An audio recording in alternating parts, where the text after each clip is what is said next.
The views and opinions expressed by tonight's guest and topic of discussion do not necessarily represent the official policy or position of Spaced Out Radio, Spaced Out Saturdays or Sundays, SOR Media, its hosts, syndicated carriers, or anyone associated with this broadcast. Any rebroadcast, reproduction, or other use of this broadcast or podcast without the express written consent of SOR Media is strictly prohibited. Listener discretion is advised.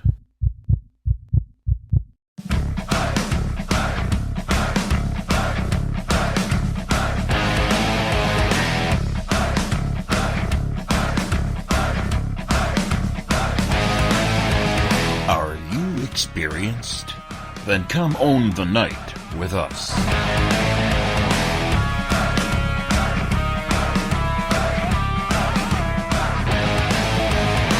Little brother has taken control, shoveling dirt in every hole.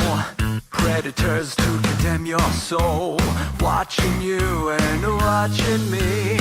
We're all stationed atop the mountains of British Columbia, live from SOR headquarters. This is Spaced Out Radio with host Dave Scott. We live behind glass curtains and act like nothing's wrong. Soon you will belong.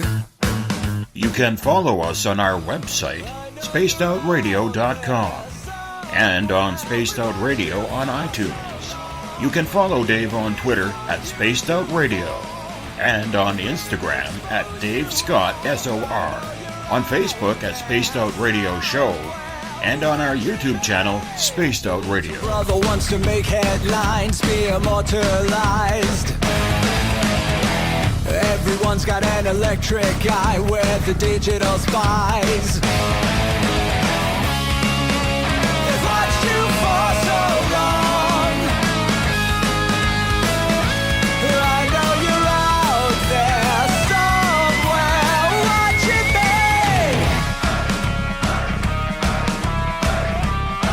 me. Buckle up, space travelers.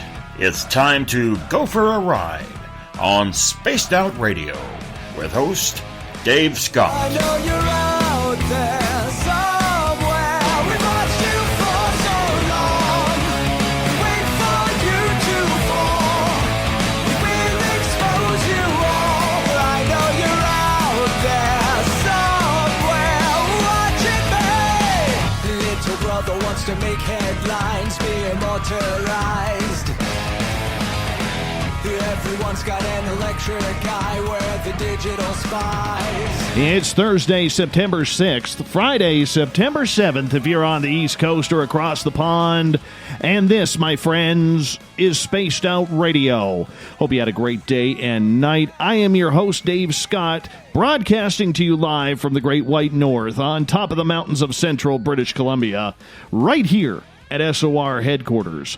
We are 150,000 strong nightly on the SOR radio network and Deep Talk Radio, and we say hello to each and every one of you. And if you want to take a listen to our archives, they are free on our YouTube channel. Go to youtube.com/Spaced Out Radio. I would greatly appreciate if you hit the subscribe button. Our website is spacedoutradio.com, where we have a plethora of features for you. You can rock out to Bumblefoot, shop at our store, read up on the encounter online, and so much more. Don't forget, you have 3.5 weeks to get your tickets for the first annual Caribou Paracon presented by Spaced Out Radio and the Canadian Society of Questers, September 28th through 30th. All you got to do is go to questers.ca. That's questers.ca. Click on the fall conference and get your tickets for the event right now. Tonight's show is brought to you by the YouTube channel Ensuho. Sebastian Martin brings high-quality messages to the masses. Go to spacedoutradio.com, click on the Ensuho banner, and subscribe to the channel today.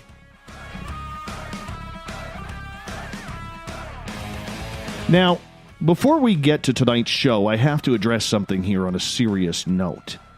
Last night, our guest, Lorian Fenton, made a comment during the show that we have received some backlash over today.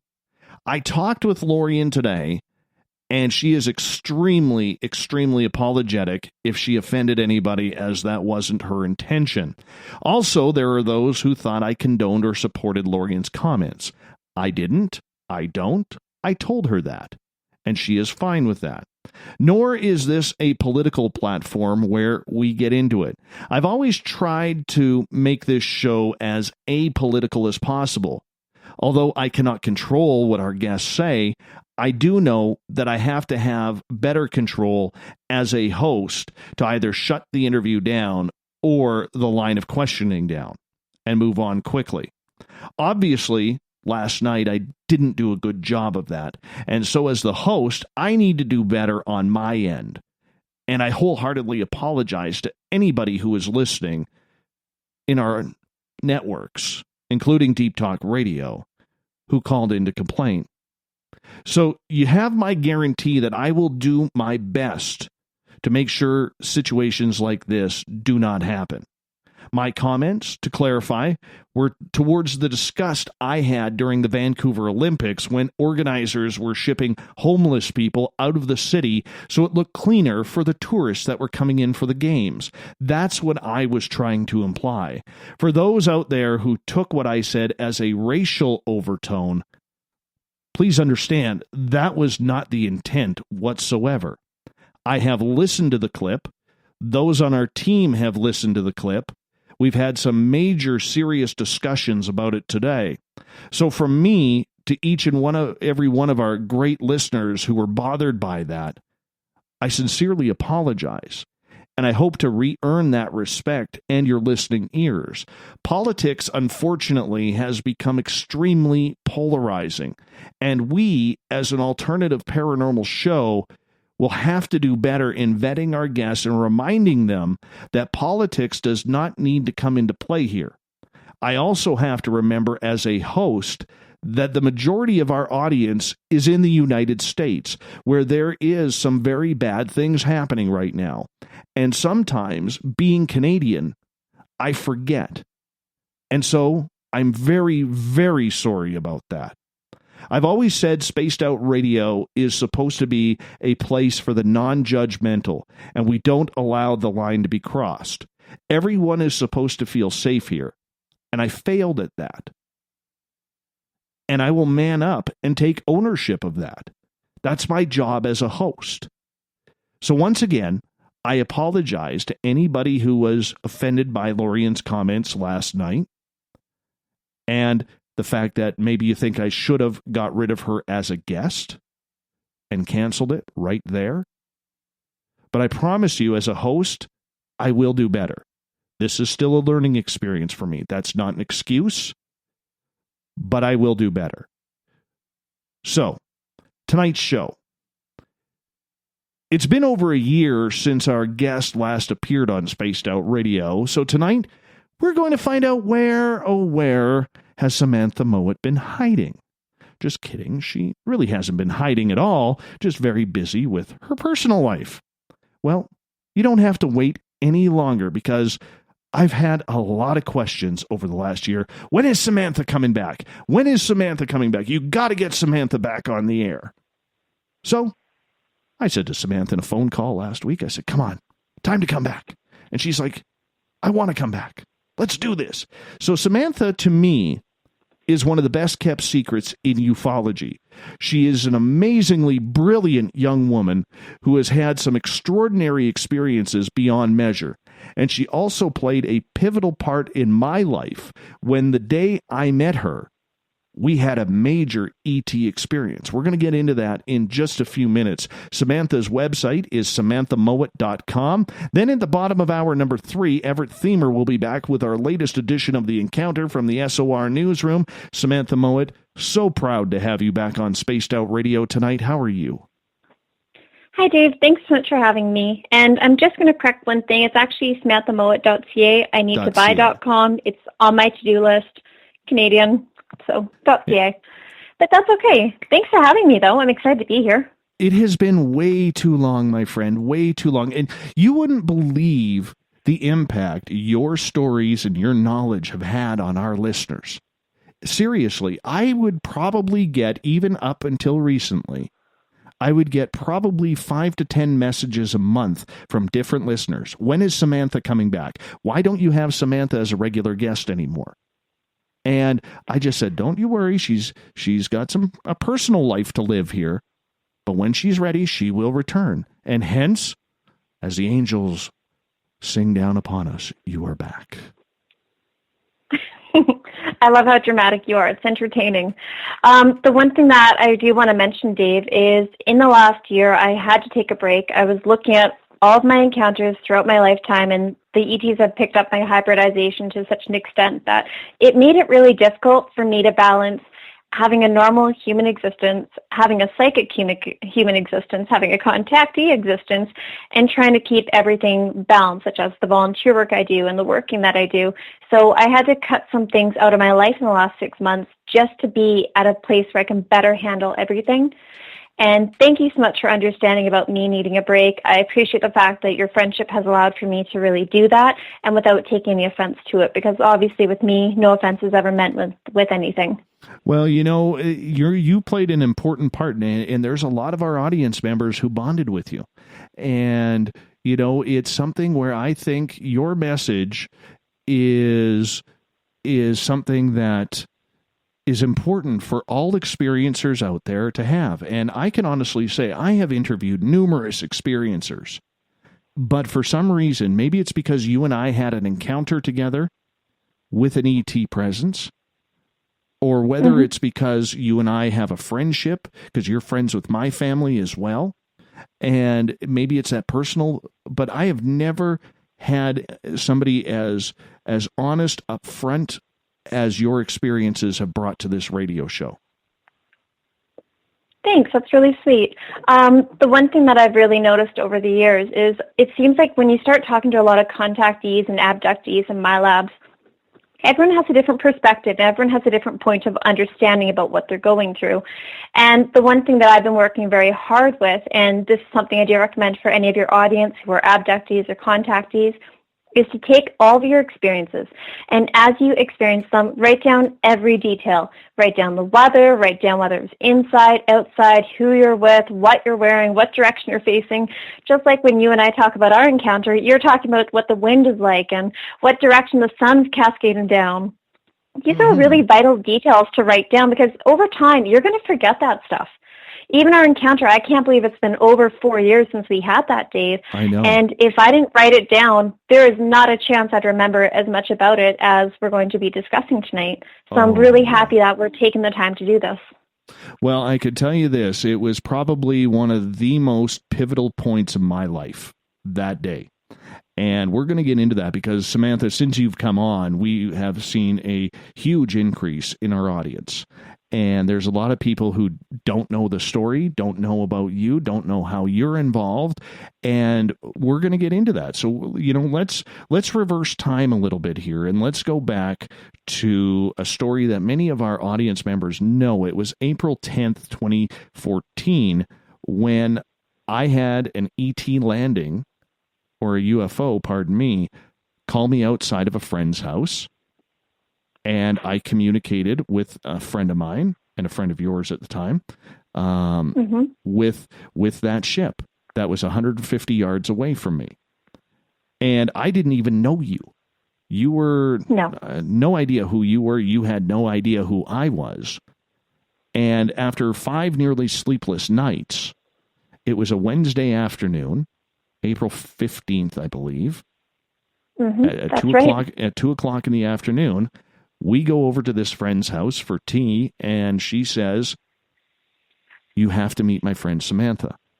She is a lifelong ET contactee, extremely, extremely brilliant in her knowledge. And do you remember when you and I met? Because I remember you commenting how antsy and anxious I was feeling at the house before we went outside." Well, I do remember actually when we were at this woman's house. It was really interesting because she lived on this cute little farm, and it was just outside of Mission, BC. It was just this little farm nestled up against the mountains, which was quite sweet. They had a cute little field and trees surrounding it. And I remember when I came to the house, It was interesting, Dave, because your energy did feel like it was more pulsing. It did feel like it was more excitable. You were going up and down as far as your aura was concerned, which was always kind of fun. It's interesting to watch people when you're clairvoyant because you get to often see their auras expand and contract. And what's interesting is as I was driving out to this woman's house, I remember I could feel ETs communicating. I could feel their energy being in the woods above the area as I'm driving along the road to turn to her home. And I thought I was just going to have an encounter that night. But when I remember when you and I went to that house, or pardon me, when I went to that house and I saw you, you're sitting there on the couch and your aura was just pinging off the walls. It was interesting to see you like that. Mm-hmm. Trust me, I wasn't used to that. I had barely slept in 5 days. And I remember about 25 minutes literally after meeting you, you're like, are you okay?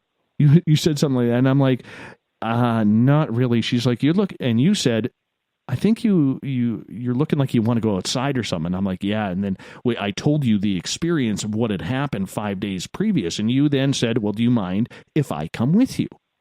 And I said, sure. Well, you are forgetting one thing, though, Dave. You were saying, like, I'm looking at my notes about this, and you're saying that your head was feeling like it was being buzzed, like you had a vibration going through your body, which is very similar for a lot of people before they get abducted or contacted. They'll often have that high-pitched ringing in their ears. They'll have that buzzing sensation going through their head, and you were talking about that, which I thought was really interesting and why I requested to go with you. Oh, my goodness. I didn't even know that. That's why I wrote everything down. Oh, my goodness. Wow. Well, there's something new. And you were also saying that you were feeling ET energy and you're feeling guided to go outside. And that's when I interjected asking to go with you and then asked, hey, is it okay if I leave my kids here to go with this person I just met into the woods? Which, thinking back on it, oh my goodness, I would not do that with most people. That is just slightly insane. But cool, look, we have this great friendship from it. So it's awesome. Yeah, so to detail kind of what happened, and this is my point. We walked back in the field, and I'm showing you where the UFO had landed. And I was detailing to you the lights and the angles where I was looking at it, and then we walked further into the field to see where it, because the UFO was actually in the neighbor's yard. And there's only two houses. So to make a picture for our audience, this is a very tiny street. There was a 10-acre farm, which was our friends, and right beside them was their elderly neighbors, a husband and wife in their mid to late 60s, who owned 6.5. And the properties and the road into it were literally horseshoed by forest. And big trees, like we're talking 60, 70, 80-foot trees, big trees that surrounded it. So I take Samantha into our friend's back field, and I'm pointing towards the neighbor's lawn. And I said, I think this is where it was. And you actually started picking up that information and that feeling from that craft 5 days previous. Yeah, but Dave, I also have a lot of encounters with ETs, so my ability to recognize their energy or where craft has been is better than most people's in the sense that it's something I'm familiar with. Very similar to how a mechanic could walk into a yard, and if there's been oil spilt on the ground, they can probably smell it. It's just something that ET contactees become familiar with. But one thing I'm looking at here is when you and I left that house, we had 4 dogs with us. We had your 2 dogs and their 2 dogs with us. So 3 of which were quite big and large in size, and one of which was your really cute little guy. I quite like him. I don't know if you want to say the name, so I was just being quiet about it. Yeah, everybody knows Doug and Zero around here. I wasn't sure, so I thought I'd just be polite and double check. But we had these 4... Perfect. We had these 4 amazing dogs going with us into the woods, and they were running ahead of us and running behind us. Remember how much they were playing and how excited they were as you and I were going through the backfield into the woods, and how after a very short time they disappeared from us and we didn't even notice at first? Yeah, well, we walked into the field because you had said to me after we had looked at the UFOs, I remember you saying to me that you're like, Dave, I'm picking something up in the forest. Do you want to go back there with me? And I said something snarky back to you. I said, what the hell? I used a different term, but I said, what the hell? I just had this landing happen 5 days ago. Why not? And then you stated, and I recall this, you said, okay, you realize we're probably going to see something back there. And I said, yeah, I know. And I remember taking a deep sigh because everything in my body was trying to say, I hope not. I hope not. But I knew that we were going to see something. And then you made a comment about the dogs. And you said, but from what you knew, ETs don't like dogs. And I said, well, do you think we should just go down there? And you said, yeah, well, let's give it a try. So we walk down, the dogs run in front of us, and the dogs run like there was a fence line into the forest, and the dogs ran in to the forest before us, all 4 dogs. And then when we got about 50 yards in, I remember you stopping. You and I were talking. I don't recall what, but then you stopped and you kind of turned to me and you said, Dave, where's the dogs? Well, part of the reason I stopped, Dave, was you were walking in one section, and I started walking off to the left along that little ravine that was on their property, or in the neighbor's property. I'm not sure where their property line is versus the neighbor beside them. And I remember feeling this pull of energy to walk along the river, going deeper and deeper into the forest. And I thought, that's really weird. We don't have the puppies. Where are the puppies? And that's why I went back towards you, because you had also mentioned when we were at these people's house that there were things like Sasquatch that had been seen in that area. And so I was really not wanting to encounter that energy when it's something that is so very foreign to me. And I felt uncomfortable being in Sasquatch territory, so I thought, I'm going to go this way. And so I went by you, even though I could feel ET energy. It was something I wanted to be more aware of, because for someone like me, the last thing you'd want to do is encounter a Sasquatch if your energy is not in the right place, not knowing how that being would react, very similar to people who don't know bears or cougars. If you don't know what to do, you should really be mindful in someone else's territory. Absolutely. So we can't figure out where these damn dogs went. They're gone. Poof. All 4 dogs. How do 4 dogs just disappear, Samantha? Well, if you were to look at it from the ET's perspective, if they were wanting to have an encounter with us, which they were curious about interacting with you, interacting with me, they would simply do some things such as put up a holographic image for a dog where they're seeing something going this way. So the dogs, of course, are going to go look. They could do the image of a bunny. They could make the dogs have the telepathic message or command of go that way and go see the neighbor dog, in which case the dogs would do that. It really depends upon the beings that are interacting with the animals. So it's a very simple technique that they could use. They do the same commands on us when we are abducted or contacted, depending upon the state of our awareness. It's a very simple thing for them to do, just as easy as you and I opening up, let's say, a can of pop. Very simple. Well, you know what? I remember then after, being the silly people that we were, the dogs disappear and we're like, okay, let's continue on. I mean, nothing strange has happened yet. Only 4 dogs disappearing. So here we are walking more into the forest. And I want to preface this. This was 2:00 in the afternoon. All right. So all the kids, school in our area didn't get out until about 2:20, 2:30. So there's no kids in that area. And in that area, there is no school. The kids would have to be bused. No. And there wasn't a cloud in the sky. It was a beautiful blue sky. And the interesting part that you always bring up that I will mention is the town we lived in, Mission, British Columbia, always had planes around it, because in the back, behind Mission, is where the flights going to Vancouver would fly. And if they were flying out of Vancouver, they'd fly in the front of Mission. And so there was always some sort of flight line. And yet there was no big aircraft in the sky. There was no other aircraft like propeller planes or personal planes in the sky either. It was just dead. The air was dead. I don't even recall hearing a bird. Not really. So I don't remember, because I'm looking at my notes and I don't mention anything about birds. So no, I don't think we heard any. No, so literally, here you and I are, we continue walking about another 50 yards into the forest, and then you stopped me. Well, I do want to take a second just to mention something that I'm not sure if you and I have ever taken the time to mention in the past.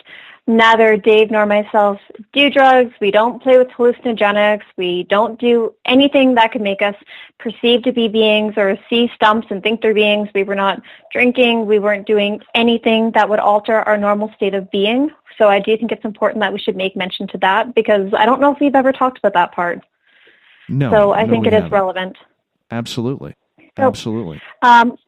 another thing that I thought was interesting, Dave, was I could really feel the energy of these beings being a little ways away from us, but with them being this beautiful tan color, they really did camouflage in quite nicely. And I'm not very big. I'm only a little over 5 feet tall.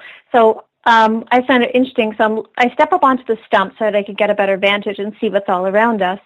And I remember as I did that, I can't remember if it was before that I said something to you about your heart or if it was after. No, that was after, because you were standing on the stump, or right before you walked up over to the stump, you said to me, Dave, I want you to look at me for a second, because I will never forget this, because it was so polarizing.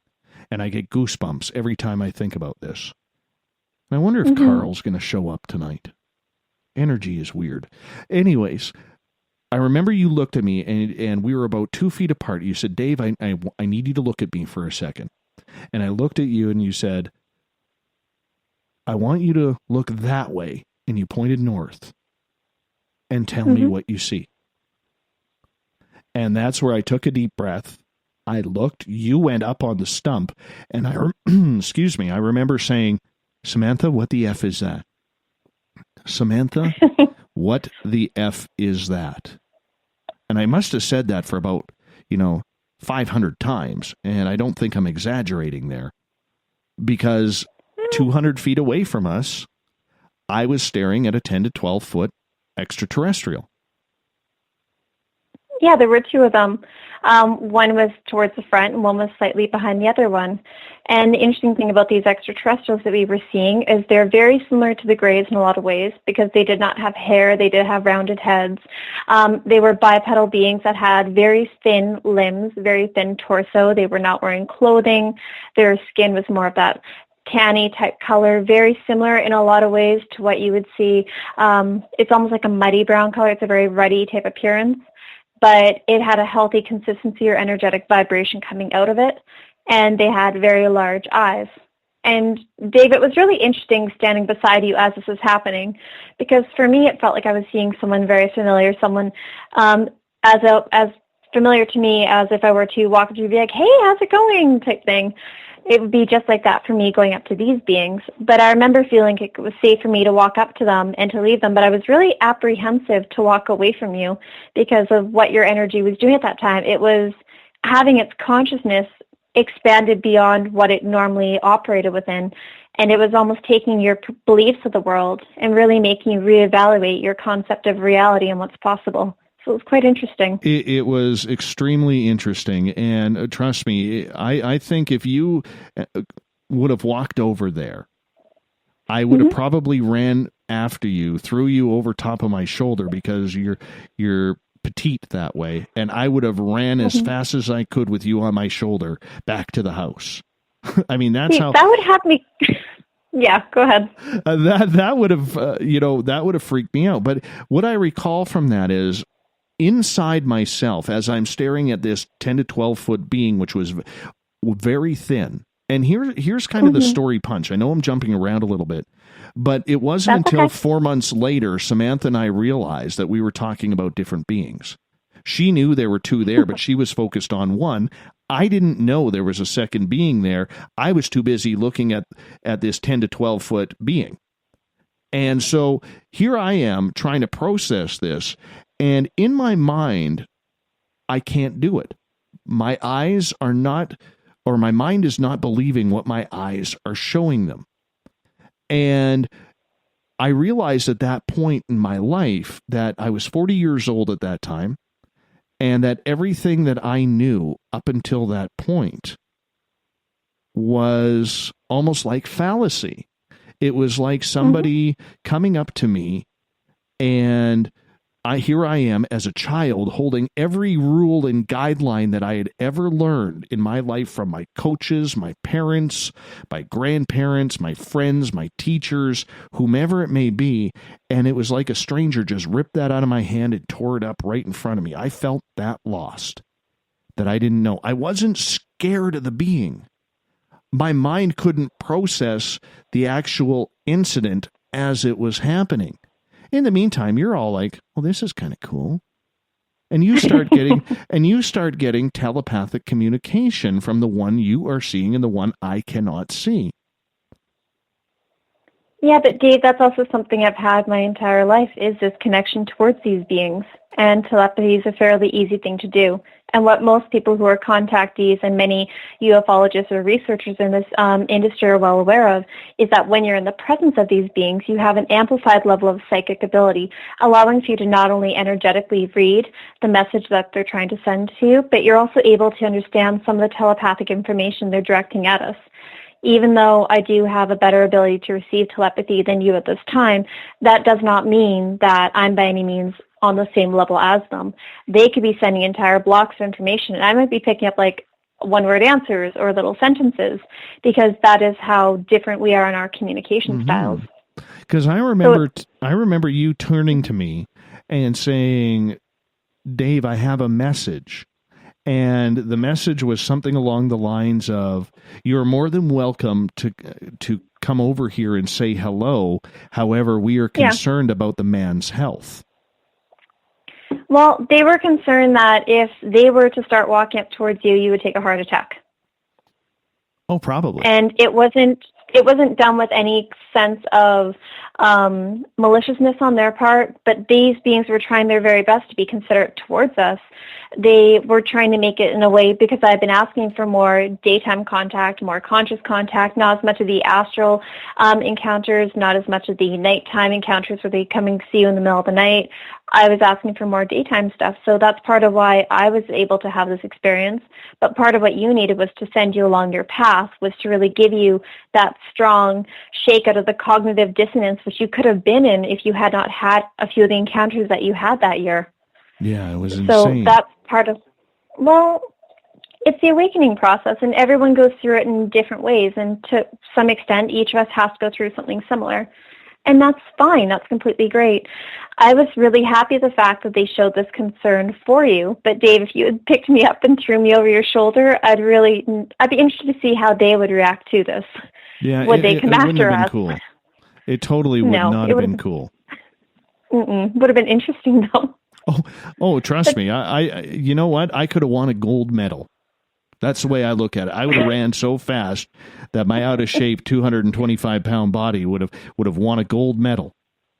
I would have sprinted back to that house so fast. But the fact is, after you had that telepathic communication, I remember thinking, like in my mind, I'm thinking, okay, was this something like what Travis Walton went through?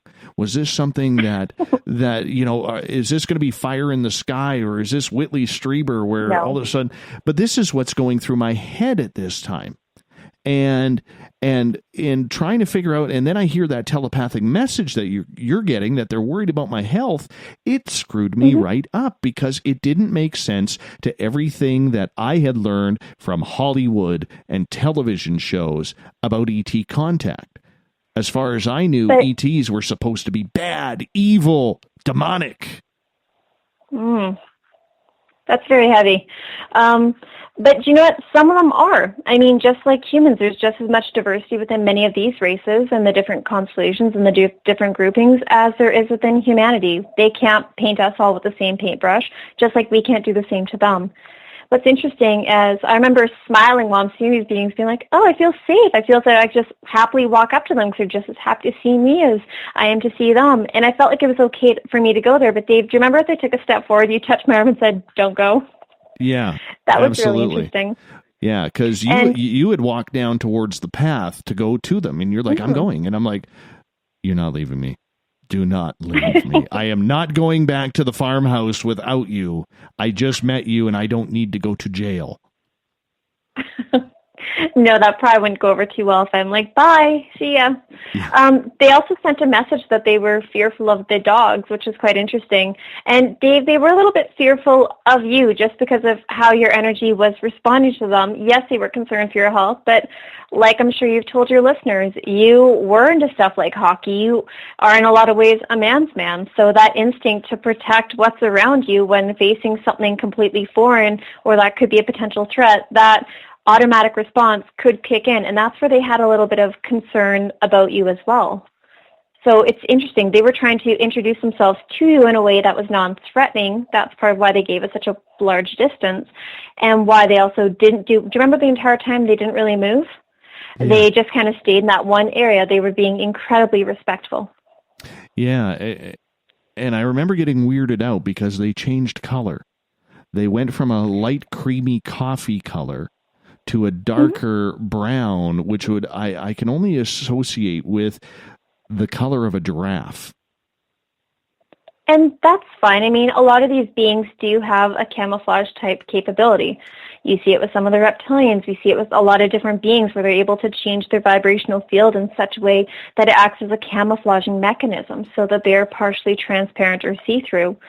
So, I mean, this is just another aspect of that defense mechanism for them. It's really quite a fascinating capability, one I'd love to figure out. Mm-hmm. But the thing that I also recall after I so subtly convinced you, please do not go out and walk up to them because that would have been way too much for me to handle. And thankfully you stayed with me. But, you know, I didn't realize the impact that this was going to have on my personal life. And it's been huge. Well, how has it modified you? I think it's made me more aware. It's made me want more. I'm more curious. I think I'm a lot more open-minded than I was before. I think that it's made me yearn for more of these connections, and I wish it would happen again. You know, I hate to use this term because of the way my nephew passed away, but it's like drugs. I mean, once you get that high off of it, you want it to happen again. And in different ways, I've had it happen again, but to have it in the middle of the afternoon at 2:00 in the afternoon and with someone who is as experienced with extraterrestrials as you, I want that again. Like I yearn for that. I dream for that moment to happen. Now, a lot of people will say, Dave, you're crazy. Why would you do that? Or why would Samantha want that? But in the end, I'm just trying to have that experience and learn from it, because if I knew then what I know now, I'd have been like, hell yeah, Samantha, let's go. Let's go. We got to figure this out. I completely understand that. The one thing that I've noticed about a lot of this, Dave, is they do prefer to see people when it comes to daylight in areas where they are going to be not as likely to have other people coming in, where they have more control over the situation, where their camouflaging mechanisms are better. I haven't had a lot of daytime ET encounters when I'm in cities. I'll notice some people's eyes changing from being pupils to slits, but I mean, beyond stuff like that, you won't tend to see a lot of ET activity going on in cities in the daytime unless you're really looking out for it. But even then, a lot of the benevolent ones will not go out of their way to contact you in that way, out of concern over making other people who they do not intend to have contact with view the experience. Because it is a free will universe. We are on a planet where it is very, very dangerous for them in a lot of ways to come out of the open. So you can see why they choose to do it in the woods. And that's part of why I said, hey, come camping with me. Go in the middle of the woods with us. I mean, we just did a trip up to Yukon. And by doing it, we were in some pretty darn isolated areas where we didn't see a vehicle pass us for 2 hours on a highway in either direction. So to me, stuff like that is really good if you're wanting to have contact, is to give yourself those abilities to be way out in the middle of nowhere. Oh, yeah. But in a safe manner. Well, you live in the middle of nowhere. I live in the middle of nowhere. I'm waiting for some nowhere to happen here, Samantha. I need some nowhere. I can understand that. But Dave, you also have a lot going on right now. You can see why they're giving you some space in the last little bit. Oh, yeah. Oh, yeah. Absolutely. Absolutely. And you know, I often wonder about Carl. I think about Carl every day. Every single day I think about Carl. Literally. I mean, when you are, I don't think people, Samantha, and I know you have, but I don't think most people out there, even if they've seen UFOs, are very understanding of what it's like to be within feet of a face-to-face contact where you are conscious. You're not in a sleep mode. You weren't, you know, you don't have that argument of whether or not you're dreaming or because they took you from your bed, and you can always pass that off as a nightmare. And I think most people do. But when you have contact like we did in the forest, and then with Carl, who came to my window while broadcasting on April 20th, 2015, I want that. I invite that in.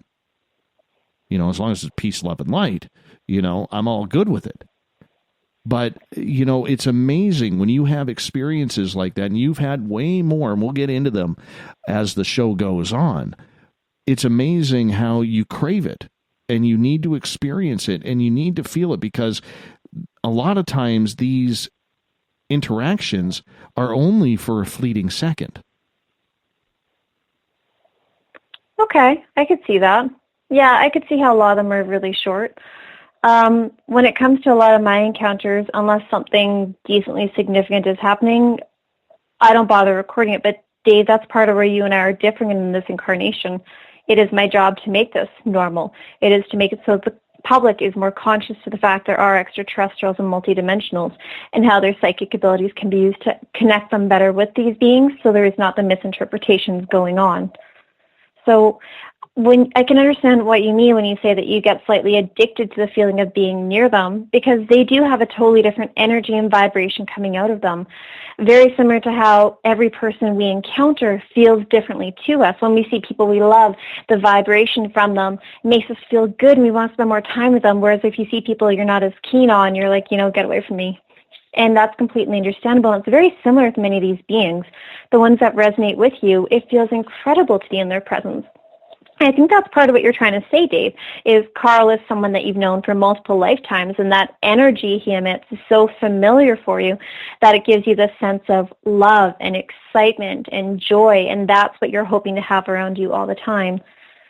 But you have to remember one thing with beings like Carl. He's also trying his best to make it so that you don't go obsessive with your contact, where you don't drop all the things you need to do, because he's made the mistake of seeing you 6 times the last month, and now you're wanting to see if he'll come see you for your morning coffee outside. So they can be very conscious of that fact. I can totally see that, and I can appreciate that.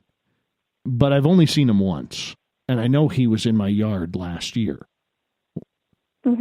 Right, with 2 of his buddies. And I know in the chat room right now that I'm going to get some harassment, because when I got called to the lake, I went to Tim Hortons first and grabbed a nice cap and a donut. Hey, I'm Canadian. What am I supposed to do? If I'm going to go have some Canadian thing. If I'm supposed to have some ET contact, I'm going with some fuel. So I had to go to Tim Hortons first. Well, I hope you got a Timbit pack that we could share with everybody, because, I mean, that's only polite. No, I got a honey glaze. I'm not going to lie. I got a honey glaze. It was bad. Well, that's okay. You had fun, and you did something that makes you happy. But one thing you could do, if you're someone who's wanting to have more contact with these beings and you're wanting to really develop a more safe contact with them, you could start to learn things like astral projection, which is one of the most common ways that a lot of contactees do have their encounters.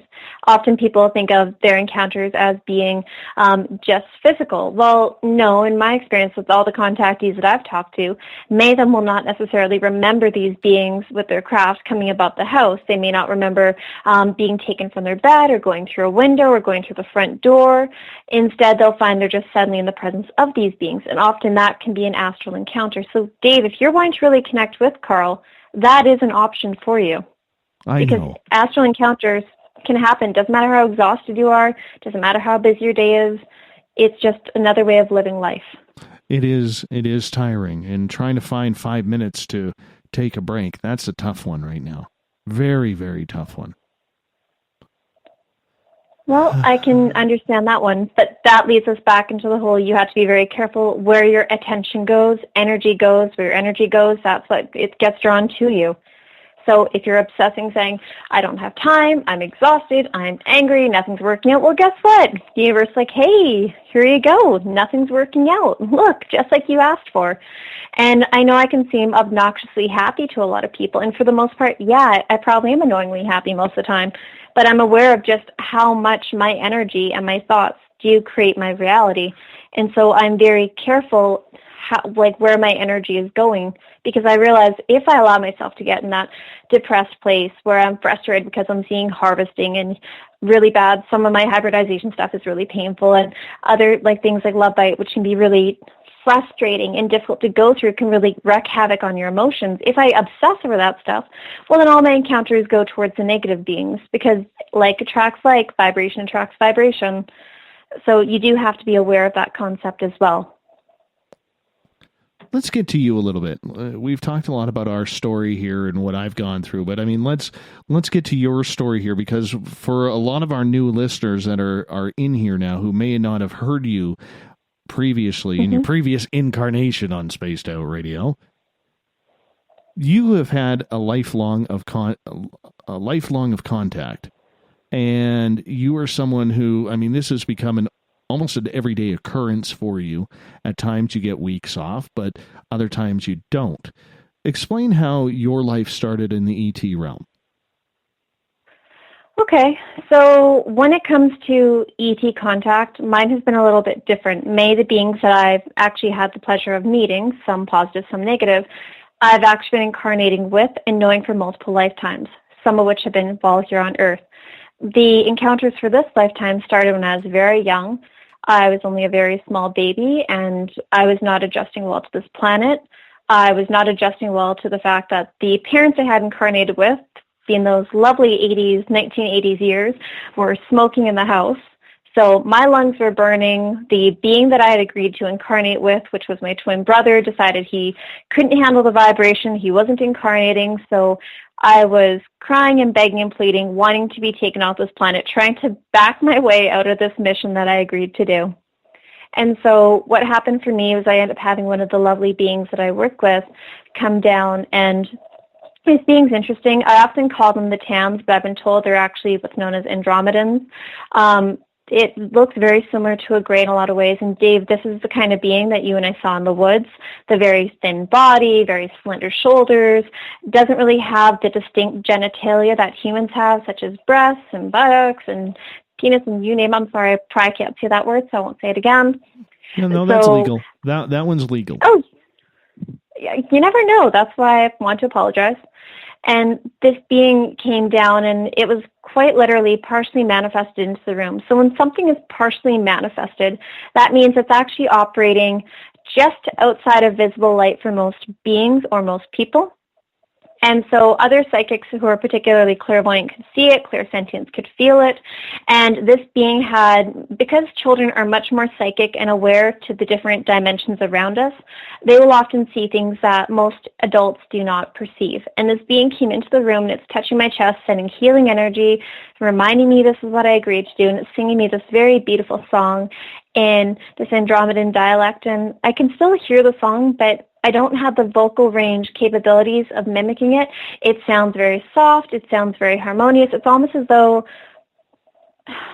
you know how when you hear, okay, no, you wouldn't understand how a tree sounds. I can't explain it in normal terms, but that's okay. So this being roughly ended up allowing for me to have some healing energy so my lungs didn't hurt so bad. It did explain to me that I would have problems with my lungs this entire incarnation, though. And that's just something that I have to go back and forth and why they come to see me quite often. So after that, I started seeing them a lot when I was little. I would see orbs of light coming through our house. When I was little, I would often see my twin brother as a partial ghost entity, but with very large hybrid eyes. But I hadn't known what a hybrid was when I was around the age of 5, so I never thought to describe it that way. Actually, it was interesting because I had this encounter earlier this year, Dave, and this, one second, let me try to explain this better. It brought back a memory of when my family and I were living in Nova Scotia. My parents were in the military, so we bounced around a lot. And what happened was we lived in PMQs, or paramilitary quarters. And while we were living in these PMQs, one night I woke up and I looked across in the room and I just looked at my sister, and she's fast asleep in her bed. And I look at the window, and it's a really interesting night because, you know, there's not really a lot of moonlight coming in. There's not really a lot of clouds or anything. It just seems like it was a very weird night because you could feel the energy. And I remember looking out the window going, I can feel something, but the house was quiet, so I hadn't thought too much of it being a little child. And when I looked out the window, I didn't realize at the time that because the window was closed, there was no way I could actually get out of the window because I didn't open the window. But I started to actually float through the window. And as I'm looking down, I can see the playground and I can see the parking lot. And I look off to my left. And when I did that, I see this being that looks like it's a variety of gray. And it's kind of crouched like a frog, which sounds very peculiar. If you were to take a gray with their beautiful long limbs, like their long arms and their long legs, and you were to have it squat way down with its legs partially off to the side and its hands kind of being between its legs as though it's balancing itself, I remember looking at this being with my cute little head cocked off to the side going, oh, what's that? And as I'm looking into this being's eyes, I started to lose consciousness. And I had a lot of encounters like that as I was growing up. And the beings that I've met the most are the Greys. And it wasn't until the last couple of years when I started to learn that the Greys actually tend to collect people for other beings, but that's okay. And so this continued on and off for years. And because a lot of my encounters would end up being partially memory wiped, so I'd have the sensation of dreaming about a UFO, or I would dream that I was standing outside. There were countless nights when I was little when I would wake up and my hand would be on a door handle, or I would be waking up and standing in my, like, literally halfway down the hallway, or standing at our sliding glass balcony door. And for the longest time I thought, why am I sleepwalking? What's going on here? And I didn't really understand it. But a couple of years later, I was around 10 or so, and my parents were watching some TV show. And I remember walking in. It was past my bedtime, but I didn't want to go to sleep. And I felt kind of uncomfortable. And my mom let me cuddle up with her and watch the movie or the show for a few minutes. And while I'm doing this, I'm seeing this woman, and she's standing outside, and she's talking to these two FBI agents or something like that about how these ET beings had taken her baby, how she was pregnant, and she wasn't pregnant anymore because they came and they took the baby from her. And I remember even at a very young age, like 10, look at that going, wow, I know I'm going to go through that one day. I don't really know what that is, but I know this is going to happen to me. And I remember my dad saying, okay, you should go to bed. And so I remember going to bed after that time, and it was around this age of around 10 or so when I started to be that really weird girl at school. My parents had these Mysteries of the Unknown black books with everything from like UFOs to paranormal to witchcraft, you name it. And I was that really geeky girl that would write my name in them and bring them to school as my show and tell and try to explain to my friends, look how cool this book about ETs is. And this other kid would bring like something like Sailor Moon or Pokemon cards. They were so much cooler than me, but luckily my friends didn't hold that against me. But looking back on it now, I can really see how I was meant to go in this direction and to bring that information forward. I've had a lot of really weird encounters, but Dave, what kind of ones do you want for me to talk about? I mean, it really depends on what aspects we should go into. Well, we only got about 3.5 minutes here before we need to go to our first break of the night. So why don't you just start with your first encounter with gray beings? Oh, God, those have been going on my entire life. I remember when I was really little, I would often wake up in the middle of the night, and I remember my sister and I had bunk beds when we lived in a place called Black Creek, and my bunk was the top bunk. I remember a couple times waking up and not seeing our ceiling there. I remember seeing things like the bottom of a silver spacecraft, and it looked like it was a very soft silver, almost like it should be reflective, but didn't quite look like it was reflective to me. It almost looks like it was that brushed silver, if that makes any sense. And I would have really weird dreams like that going on when I was little. And then we ended up moving from that house, and I started having dreams that were a little bit different, or what I thought were dreams. I would wake up in the middle of the night and look out the window, and I would see little gray beings standing on the grass looking up at me. Or I would find myself walking out of the balcony door, and I would see a being standing by a tree, and then a moment later I'm walking back in and not remembering what it was I was doing. Things like that happened a lot for me when I was little. In particular, when we'd walk down towards a swamp that was near our house, I would have a lot of periods of missing time where my sister and I would go down, we'd go to catch frogs' eggs or go build forts. And I remember feeling craft or feeling like somebody was watching us. And it never felt like it was evil. It never felt like it had ill intention towards us. It felt as though they were just observing. And then the next thing we knew, it would be dinner time. The sun would be setting. We'd be hearing our mom calling us to come home. So we had a lot of things like that growing up, which was kind of interesting. And I know those are related to the Greys because the energy was so similar. So some of these, when I start thinking about them, it makes me feel a little emotional because I'm still trying to understand more of what's happening. When I was little, I would draw a lot of UFOs and ETs, trying to understand what it was I was experiencing. But I remember at a couple points in my life feeling uncomfortable with other people seeing them because I didn't want them to perceive me as weird necessarily.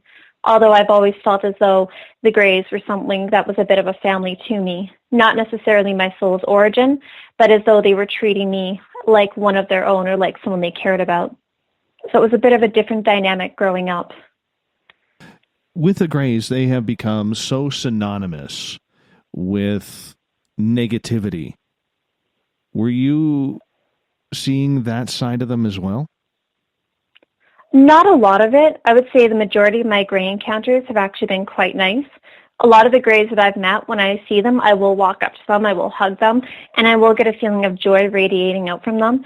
And when you could feel the energy of something coming out and it feels joyful and pleased to see you, you know that this one isn't a robot. I've met a couple that I think could be artificial intelligence, but for the most part, they have actually been quite nice to me. A lot of the Greys that I've encountered, they seem to have an interest in healing us or being aware of how our genetics are working. And I remember when I was about 15 or so, I started to have an increase in Grey encounters because around that time I started to reach a healthier level. Like I had been menstruating for a couple of years at that point, so I was more approaching that age for peak harvesting of eggs. I'm going to get you to hold on right there, Samantha, because we are going to hop out for our first break of the night. Samantha Mowat is our guest tonight on Spaced Out Radio. Everything to do with extraterrestrials, her experiences. We're going to get to your questions as well. So if you have any on Twitter or in the chat rooms, make sure you type them in capital letters. I will get them to Samantha. You're listening to Spaced Out Radio. I am your host, Dave Scott. We'll be back right after this. Find your escape where time has no limits. It's about living today and cherishing the heritage of yesterday. A spirit of adventure for what is new, with the nostalgia of the past. Your timepiece is a reflection of who you are. Life surrounded by beauty from the world around us to the soul within. EscapeWatches.com. There is no time like the present to enjoy your escape. Use promo code SMF2017 for your 20% discount today. The freedom to post what you want, when you want. That's the social media freedom you need. Social Media Freedom is the free app in your app store. No need to worry about going to jail or being shadow banned any longer. It's the freedom to say what you feel. The freedom to know Big Brother isn't watching. It's the way social media is supposed to be. Social Media Freedom. It's time to set yourself free. Download from your app store today. Coming September 28th to the 30th, it's our first annual Caribou Paracon, put on by Spaced Out Radio and the Canadian Society of Questers. 3 days of paranormal, supernatural, and spiritual knowledge in the beautiful 108 Mile Ranch, British Columbia. Tickets are $150 Canadian for the event, being held at the Spruce Hills Resort and Spa. Come watch our featured speaker, Grant Cameron, along with Lorian Fenton, David Weatherly, Ross Allison, and more. The Caribou Paracon, celebrating everything paranormal. Hi there, I'm Butch Witkowski, lead investigator with U4Cop. On the final Monday of every month, you can listen to me and host Dave Scott on Spaced Out Radio's Strange Days. We're going to get to the heart of the matter when it comes to what's happening out there. People are seeing and experiencing things from ET contact to Bigfoot, and I want to hear about it. Your experiences are what we investigators need to help solve these unknown mysteries. So tune in at spacedoutradio.com to the final Monday of every month from Butch Witkowski's Strange Days. Hi there, this is Tessa Nicole Thomas, and I'm going to take you for a ride every Sunday night on Spaced Out Sundays. I'm going to set up your week with some strange tales from across North America, from psychic readings, Sasquatch, UFOs, to the most haunted locations. Come join me at spacedoutradio.com starting at 9 p.m. Pacific, midnight Eastern, and let's get weird together. I'd love for you to join me. Spaced Out Sundays at spacedoutradio.com. There's news, and there's The Encounter. This is Spaced Out Radio News Director Everett Beamer inviting you to check out The Encounter. Our half-hour news segment every Monday through Friday night is different compared to what you're used to. Our goal is to bring you the weird, strange, and interesting stories the mainstream tends to leave out, and stories that will make you scratch your head in disbelief. The Encounter can also be found at spacedoutradio.com and on our Facebook page, SOR The Encounter. Come give us a read. We're bringing scientific thought to the paranormal. Hi there, this is Spaced Out Radio scientist Chris Cogswell. Join me, Chris Zuger, and Dave Scott the second Wednesday of every month, where we break down the who from the woo when it comes to everything paranormal. We'll investigate and try to bring sensible answers to those straight and sometimes outlandish questions people have. Hey, not everything has an answer, but we'll do our best. Listen in to Reality Paranormal only on Spaced Out Radio. Heading to Vancouver and looking for some great nightlife? The Moose Vancouver is the place to be. Catch a game on one of the big screens or just come rock out to your favorite 80s and 90s hair bands. Great food starting at $6.95. The Moose Vancouver is open until 2 a.m. nightly. It's easy to find near the corner of Nelson and Granville. The Moose Vancouver is the official rocking bar of Spaced Out Radio. Are you interested in advertising on Spaced Out Radio? Head to our website at spacedoutradio.com and click on our advertising tab. There, you will find an assortment of ways you can get your product out there with us, from radio commercials to banners and social media. Have a product you like our hosts to endorse? We can do that too. Visit spacedoutradio.com for more details. Do you want to know what's really going on in your world? Do you have questions about who you can trust in the mainstream media? Then look no further than the Rebel Planet. Come get the straight answers right here at spacedoutradio.com. Join me, Jamie Sexton, creator of Rebel Planet News, as I fill you in on the stories behind the stories. All you truth seekers, be sure to tune in to Rebel Planet on spacedoutradio.com the third Thursday of every month. Visit purpleplates.com today. For over 40 years, the Purple Energy Plates have been delivering amazing results for their many customers. Inspired by the great genius Nikola Tesla, the harmony, healing, and energetic effects of the plates have proven over and over to be beneficial and often miraculous to thousands of customers. Check their site for daily specials and choose from their many energy products. You won't be sorry. Visit them today at purpleplates.com.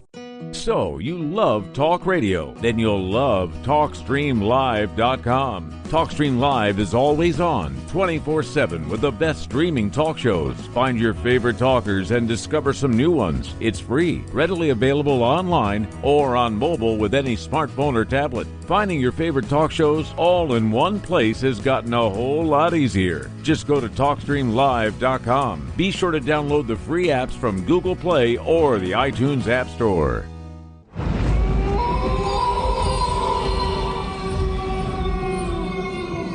Hey, this is Canadian Paranormal Investigator Mike Moore. The third Wednesday of every month, I'll be teaming up with Dave Scott to bring you Ghosts of the Great White North. Each month, we will bring on guests from across Canada to discuss their ghostly encounters. Canada is a paranormal hotbed with stories you've never heard, so we're going to bring them to you. So get comfy on your Chesterfield, grab a donut, and join us, eh?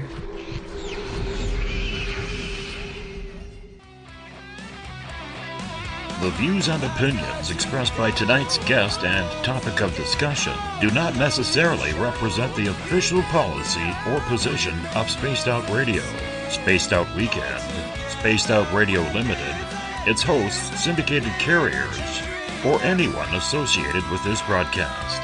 Would you like to connect with us? Head to spacedoutradio.com for all your latest show info. And hit us up on Twitter using the hashtag SpacedOutRadio. Now, back to Dave Scott and SOR. Welcome back to the second hour of Spaced Out Radio tonight. I am your host, Dave Scott. Thank you so much for being with us. Tomorrow night on the show, our Keith Andrews is back as It's the first Friday of every month that Keith is on with the ET Connection. We get going at 9 p.m. Pacific, midnight Eastern at spacedoutradio.com. We welcome back everyone listening in on the SOR Radio Network and Deep Talk Radio. And don't forget, you can check out our archives for free at youtube.com/Spaced Out Radio. Do me a favor, hit that subscribe button. Bill Cardwell has set the password for tonight in the Spaced Out Radio SOR Space Travelers Club.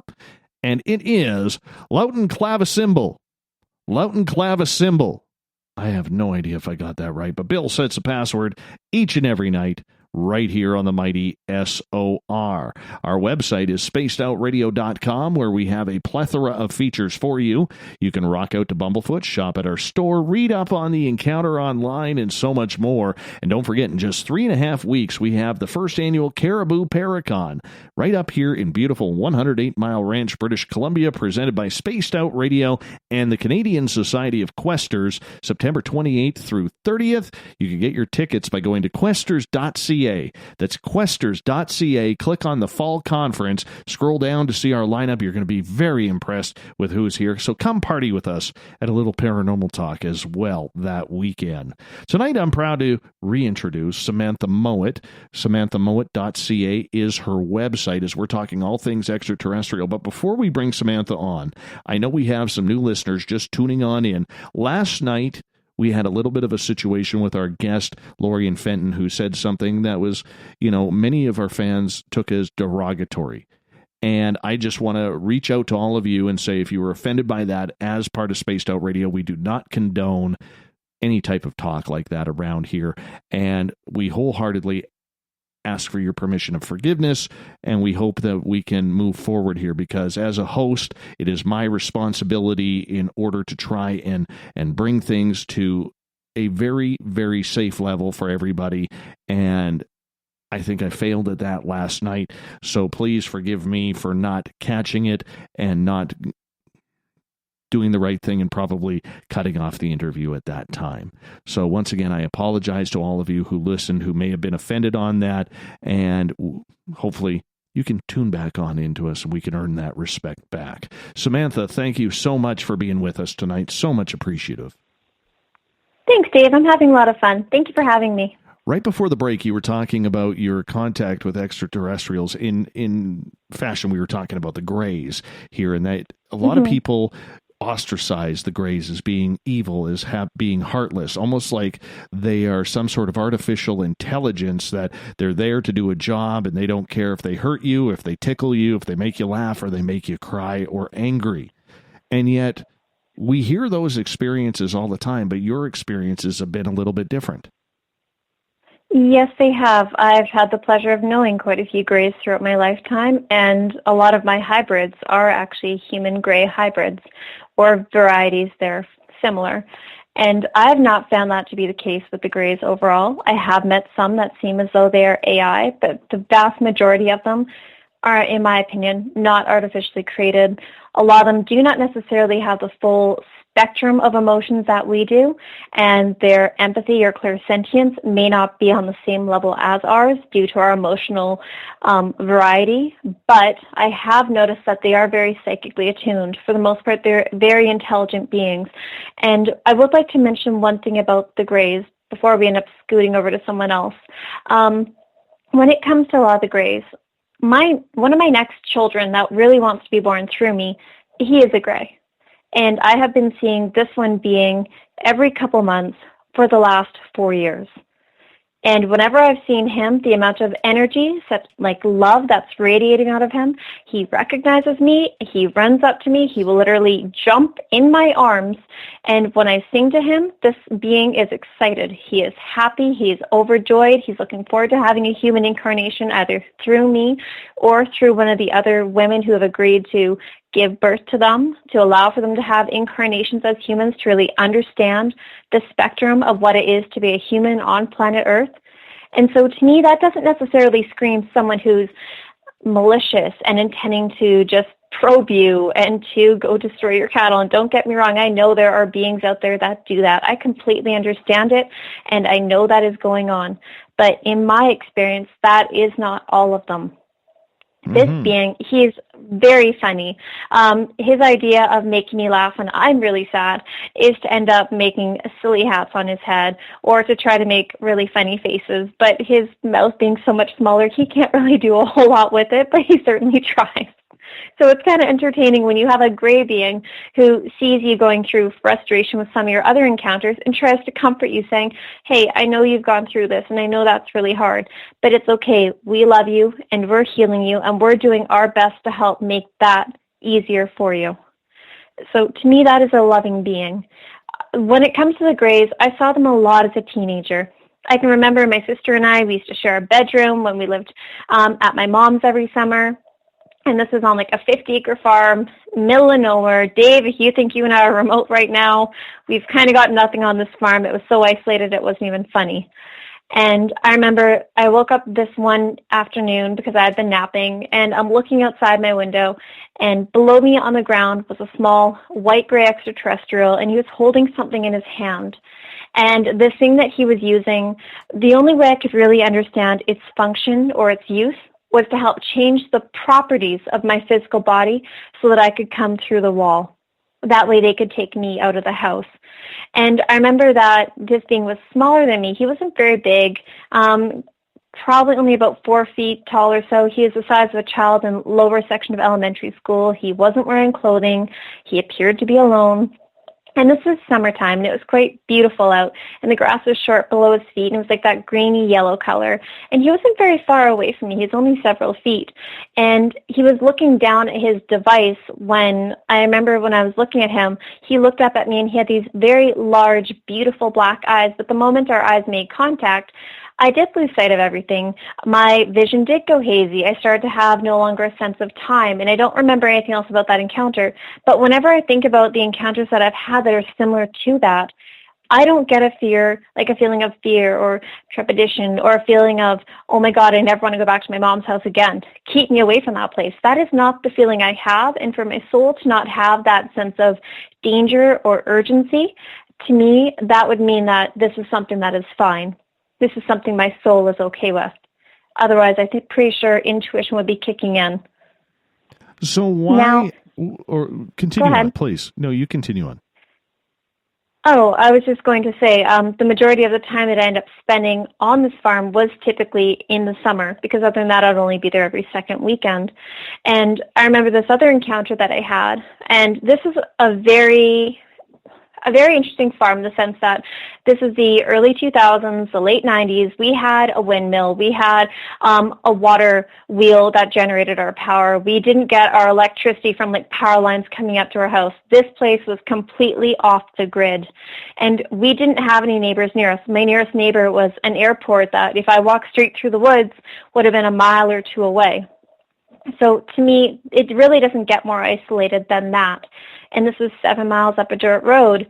And what I'm trying to get to, Dave, with another encounter that I had here is I remember it was either late spring or early summer because the grass was green and it was lush and it was very dewy in appearance.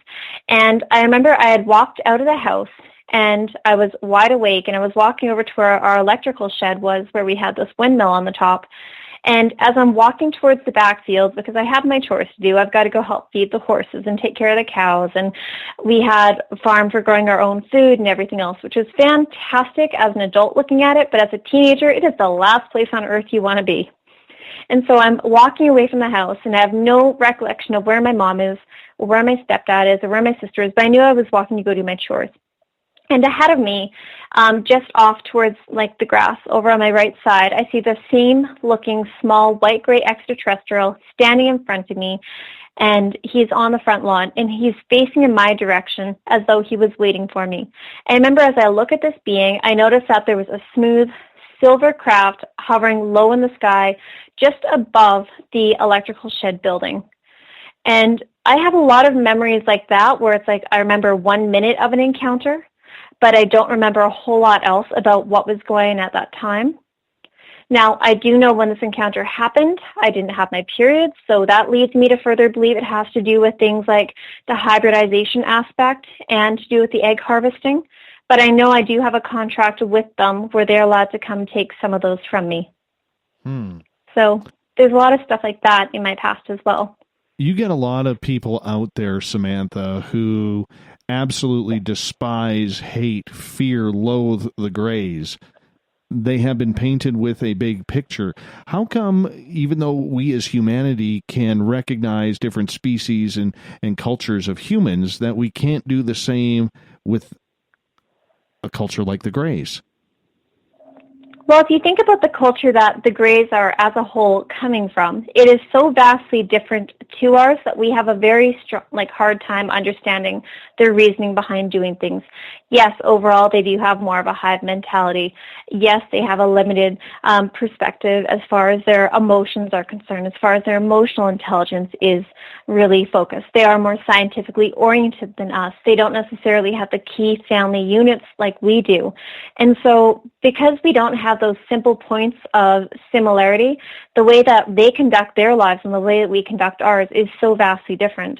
And if you are someone who is, let's say before you incarnate on Earth, you are, let's say you're a Lyran being or you're an Arcturian being, and you make a contract with them, so because you are going to be incarnating into a certain blood type or into a certain lineage, that you are going to be having encounters with the Greys. You may not remember having a contract before you incarnate. And so when they come to take you, if you are not of that soul origin, or if you have not had a lot of past life encounters with these beings, then you're going to be pretty irritable at these beings coming to collect you, even if on a different level you have made a contract with them to allow them to do this. Do you see how that factor comes into play as well? Yeah, I do. And I think that still doesn't take the fear away that a lot of people have in regards to this, because man, woman, or child, it's scary when you're being operated on by what you feel is a soulless being. Okay, I can understand that perspective. But when you're looking at these beings, if they're operating on you, you have to take into consideration a lot of the beings that will abduct us, that will operate on us. They're often wanting to find out, okay, where is humanity as far as the DNA activation is concerned? How are they going through their ascension process right now? What is the chemical level like for humans in this area, of this racial ethnicity, of this income bracket, of you name it? They want to understand it, because they're also looking at our planet and the way that a lot of the things that are going on in our planet, the effect it's having on the humans, the effect it's having on the plants, the effect it's having on the animals, and they want to be able to monitor what the toxicity level is like. They also want to know how quickly we're going to be making ourselves infertile, how quickly we're going to be making ourselves extinct. So these are all concerning factors for them. So if you're a being, and let's say you're a Grey, and Dave, actually better yet, imagine I'm a Grey for a minute. And I don't have the same emotional capabilities you do. And I come in and I see that you're someone who we have as on our list saying that you have a soul contract with us, that we're allowed to abduct because you agreed before you came in here. And let's say that when I'm abducting you, I don't realize that you're partially remembering. I may not be aware of the fact that you're coming in and out of conscious recollection of the encounter. So when I'm operating, when I'm checking the implants that are within your body, when I'm taking samples, if I'm not aware of the fact that you are remembering this afterwards, why would I communicate with you? If most of the people that I deal with in a day in, day out situation are in a catatonic state, who are not remembering the encounters that they're having with us, what good is it to me to communicate with them? There is none. So, of course, you're going to feel as though these are nothing more than robots, as though these are emotionless beings, if you don't have that communication with them. Now, I understand some people have had encounters, and they'll scream and cry and fight, and they'll beg these beings to stop. And I don't know why certain ones make the choice not to, but in my experience, a lot of the beings that I connect with, they've actually been very kind and considerate towards me. And I don't think it's just because I walk up to them and I hug them. I think it's because they're also aware of the fact that I have told them over and over, look, I'm remembering. I remember seeing you, or, oh, it's you, or, hey, I haven't seen you in a long time. Stuff like that is things that I will say to beings when I recognize their vibration, when I recognize their energy. And a lot of people don't necessarily have that. But if you're a being who is, like, let's say I'm abducting you, Dave, and you're throwing punches at me, and so we have to do that thing where we put one hand on your shoulder and one hand at your elbow, and we pinch those points that I think they're acupressure points or something that put you back in a catatonic state, then we could probably just assume that, hey, he was starting to count 2, he thought it was a dream, and now let's just put him back out again. We may not necessarily be at that point of awareness where we see you as remembering what's happening. So it's from a very different perspective, and I don't think a lot of them are intending to be mean. I really don't. Let's get but it is a different... Go ahead. Finish off what you were going to say. Oh, I was just going to say that these beings aren't all looking at us as though... Some of them do look at humans, and I do hate to say this, but some of them do look at humans as though they're lesser beings. And the ones that will look at you like that, they're not going to care. It doesn't matter if they're abducting you, me, or Joe next door. If they're just wanting to abduct someone for one specific reason and you just so happen to be an opportunity abduction, then they're not going to treat you with respect. But a lot of the ones that have contracts with us will treat us with respect. All right. Let's get to some audience questions here because I know they're building up here. Trip is asking, says, Captain Dave, have you told Samantha about the night the 2 Greys were doing the clicking noises as you were going for Tim Hortons donuts? Yes, we talked about that. But let's get back to the clicking noises for a second. Have you ever heard those type clicking noises? Yes, quite a bit. And sometimes they can be found with Greys. Sometimes you can find them with reptilians, and sometimes you can find them with mantis, depending upon the pitch that you're hearing, depending upon the way that the clicking is going down. It's not always the Greys.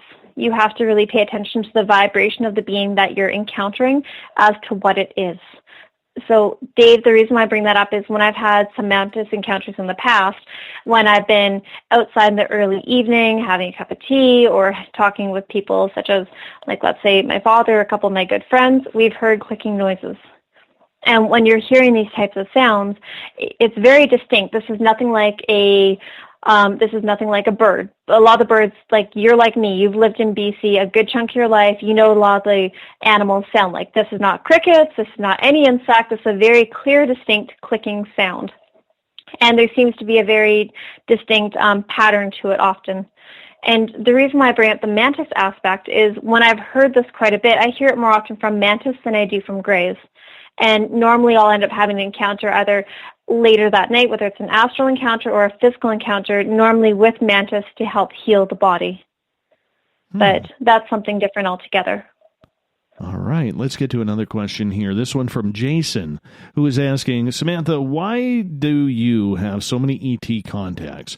Were you chosen to be a communicator? If so, who made that decision? Well, I made that choice before I incarnated here to make that my job. Part of what my soul specializes in is more of an understanding of energy, more of the understanding of how psychic abilities are connected towards energy, and how to use things such as telepathy as a means of communication. That is something that I am more specialized in. Every soul has areas that they find to be the most interesting, that they find to be where their passion lies, and those areas are what we incarnate to do when we're volunteering to come help another civilization. I, as a soul, would not come here agreeing to help bring forward new technological advancements because that is not my specialty. That is not what I'm good at. That is not what my soul understands. So my soul made the choice with talking to a lot of the beings that I have incarnation or have these encounters with before I made this incarnation, saying, okay, I'm working with this group. I'm going to bring forward information about this, and I'm going to help make psychic abilities normal. I'm going to help make contact with extraterrestrials and multidimensionals normal. And in order to do that, I need to have these kind of encounters happening when I'm younger, followed by, after I reach this developmental point, these new types of beings coming in after, like, for the most part, when I was younger, the majority of my encounters were positive.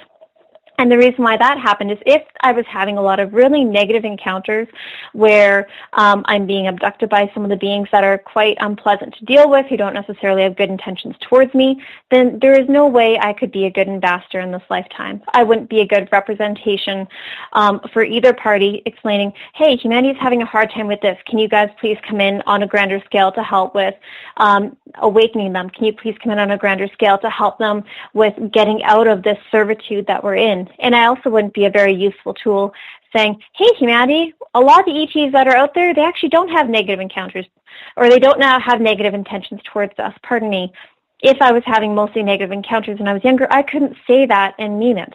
But because from a young age, the vast majority of my encounters have been positive, I can say that the majority of mine have been good, and that there are only a few groups that I've encountered where it's been unpleasant. And so it is more my decision than theirs. But this is a decision that was made before I came here. Very interesting. Very interesting. And a lot of people don't understand, though, what you may mean about, signing this contract before you incarnated here. Could you go into detail about that? Not a problem. So what happens is, as many of you are aware, you are a soul that is currently inhabiting your human body. When the body dies, the soul goes on.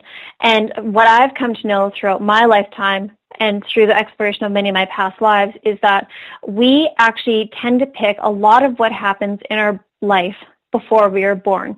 We decide what kind of life we're going to have, who we're going to have relationships with overall, what kind of help we're going to need, where we're going to be living, and what events tend to come about. Now, because we do this, we often have a spiritual team that works with us, predominantly angelic beings, many spirit guides, stuff like that.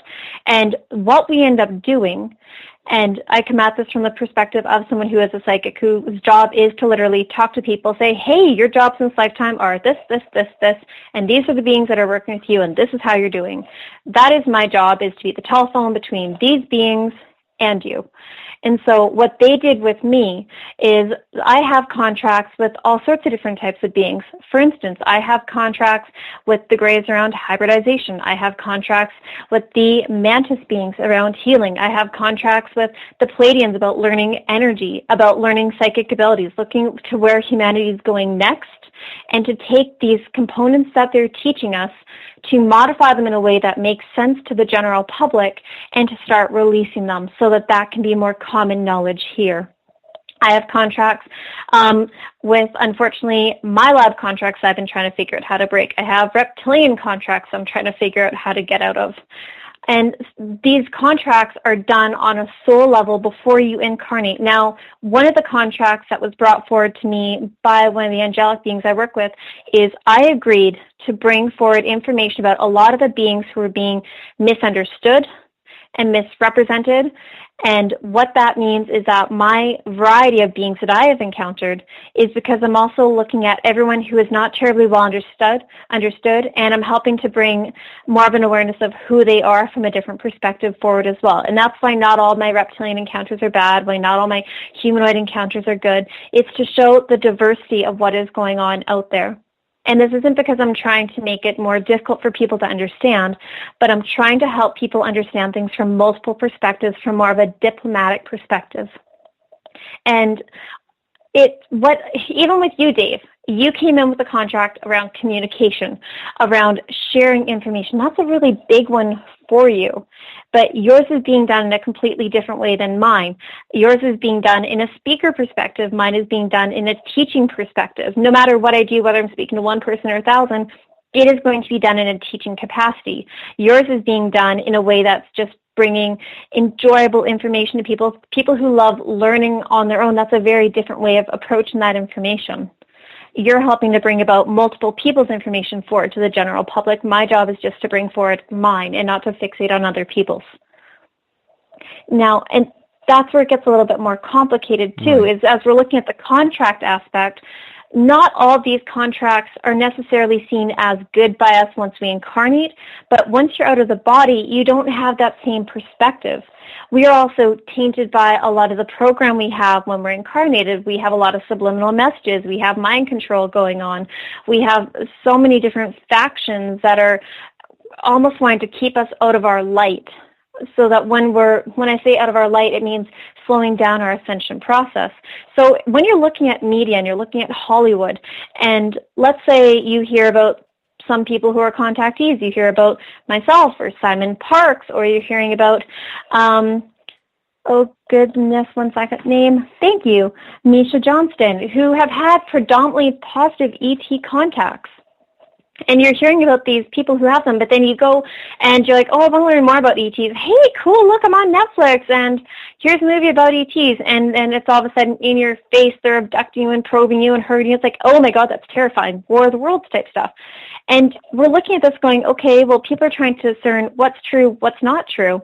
And so what ends up happening with a lot of these Hollywood movies and a lot of the different avenues that are out there to explain to the general populace about extraterrestrials and multidimensionals is done in a fear-based manner, because if we were to program into the public that ETs are scary and ETs are going to hurt us and we need to band together under one God and one nation and one world to defeat them and to save ourselves, then all that programming is going to stop a lot of that benevolent extraterrestrial group from coming in on a mass scale to help humanity, to take us out of the slavery we're in, take us out of that servitude.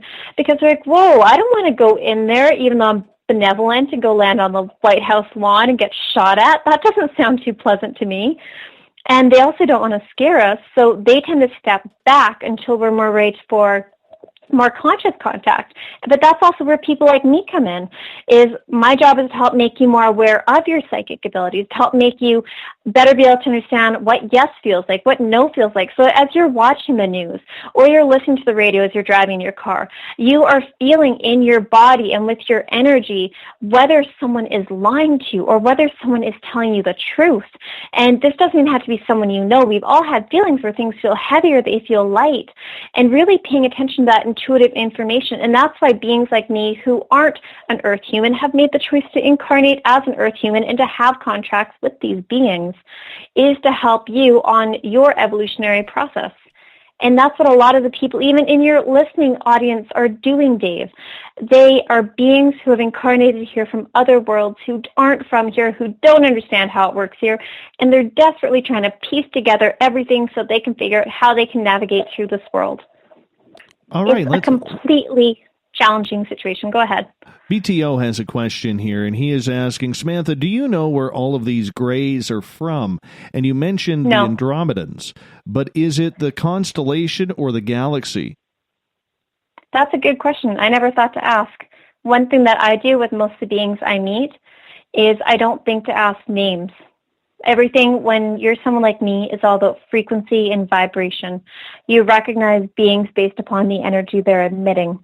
When I say Andromedans, it's because the majority of people that I've shown this kind of drawing to, they've explained that that type of being is an Andromedan being. I'm not one of those people who, when I meet people, remembers names. If you've ever come to me for a reading, I will end up saying, Dave, Spaced Out Radio, and then I'd say, under that, like a subcaption, just so that I could pinpoint who the heck you are, gray being, just so that I could remember who the heck is who. My mind does not operate in names. So when I meet these beings, whether it's Pleiadians, reptilians, it doesn't matter. I don't think to ask their names. I think, hey, this person has a beautiful swirling yellow aura, and it feels like this to me, or it feels like that to me. And there's a very distinct vibration going on. When you're psychic, you don't necessarily operate in that 3D construct. It's weird. It's a very weird incarnation.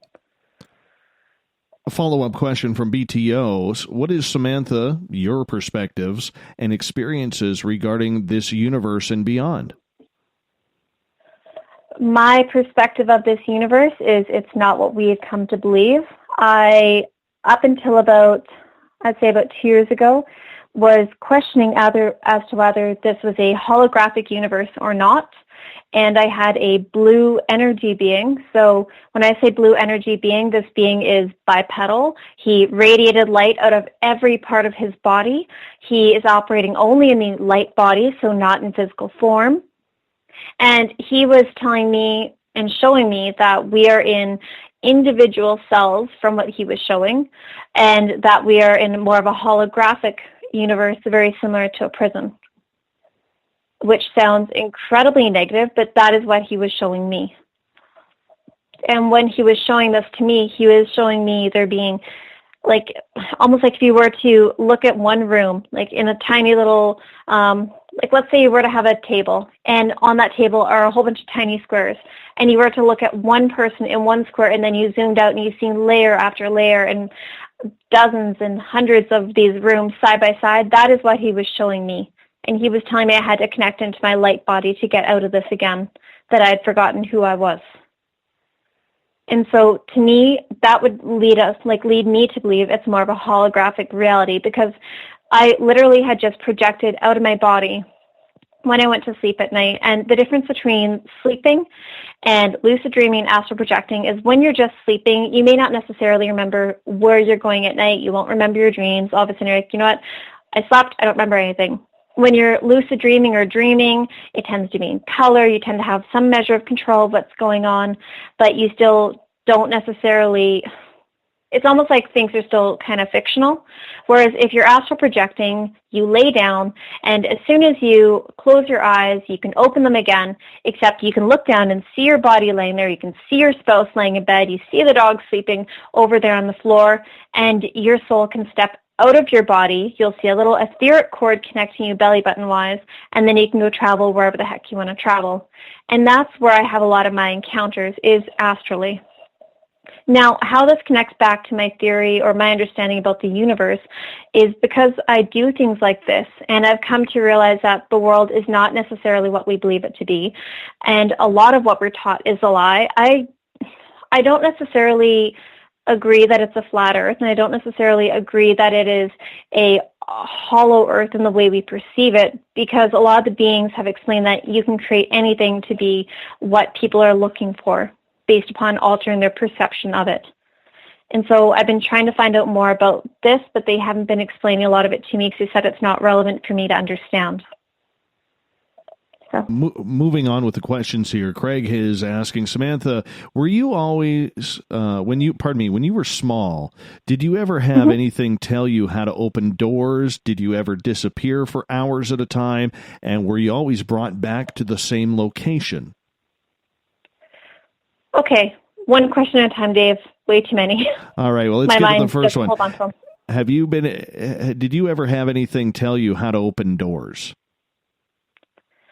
When I was little, I would often walk into our sliding glass door thinking that I could walk through it. I started sleepwalking and having really weird, literally almost like you're sitting up out of bed and just like fairly awake, just like how I am right now, and telling me to go outside. So I don't know if that necessarily makes sense for the question that you're asking. But opening doors, I mean, my parents taught me how to open doors, but a lot of the beings, when they would come to get me, they would end up taking me through walls or windows. So they wouldn't necessarily, depending upon the group, have to have me go outside on my own accord. Often they would just do it for us. Or you'd see yourself being taken up on the ship, up into the ship on a beam of energy. Sometimes it would be there for a second, then you'd be up there. Other times it would just be gone. So... And what was the second one, Dave? The second question, it kind of ties into the third one, too. Did you ever disappear for hours at a time, and were you always brought back to the same location? I don't know if I've disappeared for hours at a time, because I've never been good at keeping track of time. My parents being contactees, my family being contactees, probably aren't the best ones to necessarily know if we've been gone for hours or not. And when it comes to being put back in the same location, no, not always. Sometimes I would find myself wake up on the couch, or I'd find myself standing in the hallway, or I'd find myself in one of the other beds. And it's like, I didn't go to bed in this bed. Why am I in this bed? Like, I'll wake up some nights, I'm like, why am I in my kids' beds? What's going on here? And I'm a very light sleeper. I will remember if I get up and I hear a child crying in the night, I would remember walking across the house. So there are components like that as well. Awesome. Let's get to another question here. Let's go over to Twitter to a new follower of ours named Frank. And Frank is asking, Samantha, how do you think our government feels about all of these different types of extraterrestrials being around?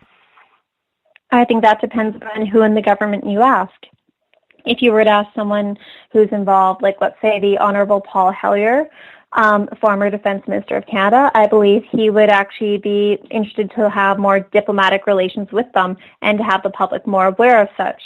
If you were to ask someone like let's say, oh goodness, thank you, someone involved in the MyLab aspect, they may not be as keen upon most people knowing about it. They would want to know, they probably aren't happy about a lot of the extraterrestrials coming around purely based upon why are these extraterrestrials taking these people? And so we're going to go abduct those people to find out why they're taking them. And then every time we sense a surge of energy around that person, we're going to go in right after and go abduct them to find out what happened.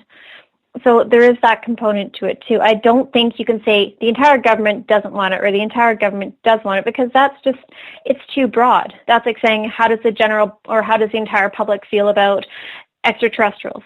You'll get mixed reviews based upon who you talk to and based upon what they know. Overall, I would say a lot of the world governments, in particular France, Chile, Russia, China, the ones who have been more open about it, who will broadcast on their news if there's an extraterrestrial craft. Now, I believe it's France and Mexico who will show if there's been a craft over top of a city, whereas, in Canada and the U.S., we don't hear about that. So it really depends upon who you are and where you are as to what you're going to learn from your government. Mm-hmm. Follow up from Frank. He is saying, are all of these beings non-physical? Also, I know it's out there, but is there any proof, physical proof, like a space pencil or a space staple? There probably is physical proof. I don't have any physical proof outside of the markings that I've had on my body over the years. A lot of these beings, they're more multidimensional, as in they can go between one dimension to another, and depending upon whether they choose to fully materialize in ours or not, they will either be something that is only energetically sensed, or you could put your hand inside of them, or you could walk by them and feel them, or you could even walk into them. I've had reptilians physically manifest in my home before. I've had greys physically in my home. I've had Andromedans physically in my home. I've had coneheads at my mother-in-law's house. It really depends upon what is going on with you and where it is as to what's happening. A lot of these beings, yes, they can physically manifest into our world and into our dimension, but just because they can do that, it doesn't mean they're going to do that all the time.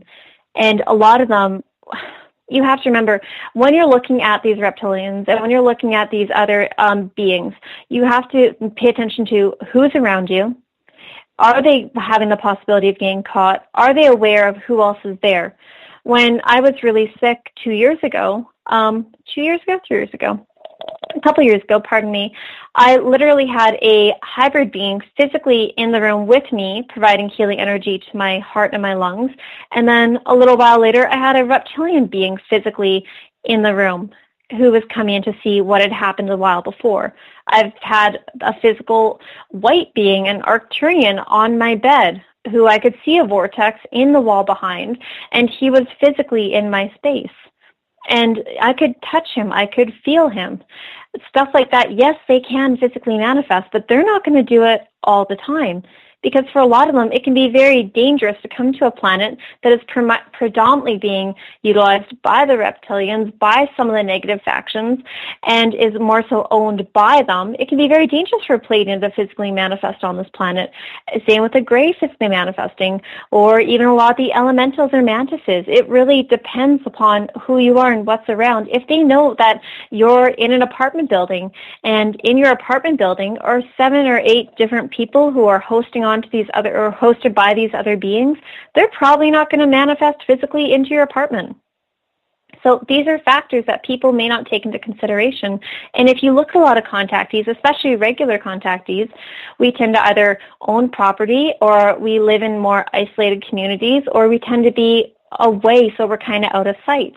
And the one commonality I found in most of the properties that I've ended up living at is we normally live right by a field. And I don't know if that has to do with contact, but I think it does have some correlation to do with it. And I think that's for ease of abduction. I never thought about it that way. Well, look at your home. See what the commonality is. What do you notice about each of the places? Dave, you went to my house in Mission.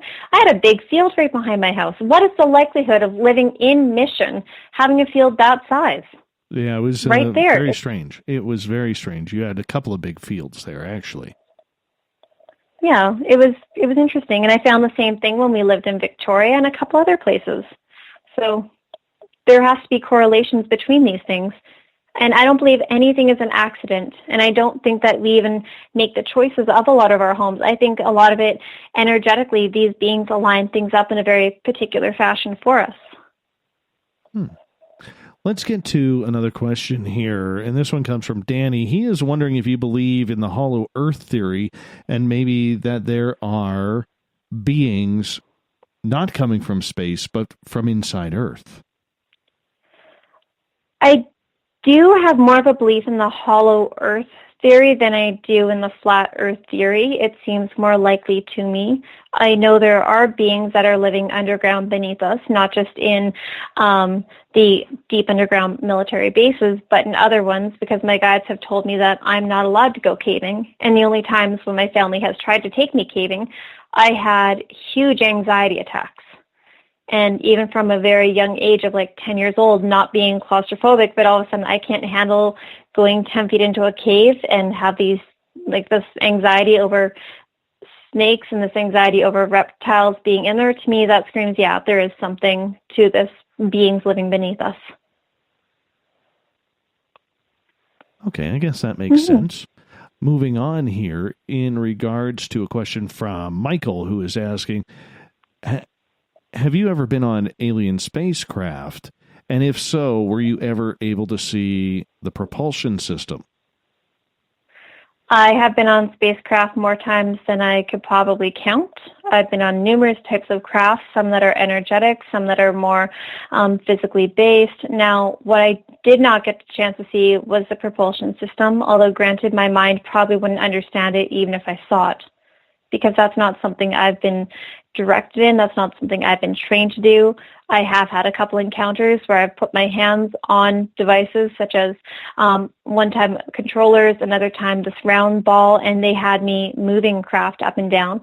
But to me, moving it with my mind is not the same thing as seeing how it generates its power to do those movements. So no, I do not know how they're able to do this, although there are a couple family members who have seen it. What have they described? I'm not sharing that. It's not my story. Okay, perfect. Jason is asking, what do you think extraterrestrials want from us? Why are they hybridizing? Jason, when it comes to this component, I think it depends upon who you're talking to as to the reasoning for hybridization. When it comes to some beings such as, when it comes to the Greys, I think it's fairly obvious. They're trying to put back something into their type of being that they've lost, whether it's the ability to healthily procreate, the ability to connect back into emotions, which seems to be something that they have lost, or that deeper sense of connection to the all. But when it comes to some of the other beings, the mantis ones have kind of confused me around this. And the reason it's really confused me is in the last year, I had an encounter with what was a mantis being partially out of my peripheral, and she had me holding two large amniotic sacs. And within these sacs contained what I knew were two of my children. I didn't know their genders, but what I did know about these children was that energetically, they felt like they were mine. They were partially developed. I was really excited when I saw them because I knew that these were my eggs that had been harvested at some point to create these two beautiful energies that were in front of me. They were about the size of an ostrich egg, and the exterior section of the egg, what I found interesting about it was very similar to if you were to take an egg, boil it in water for like a minute, peel off the shell gently, and that kind of like how you have like an amniotic sac that is more, have a stronger like consistency on the outside, so it's not as fragile, but still very movable and growable.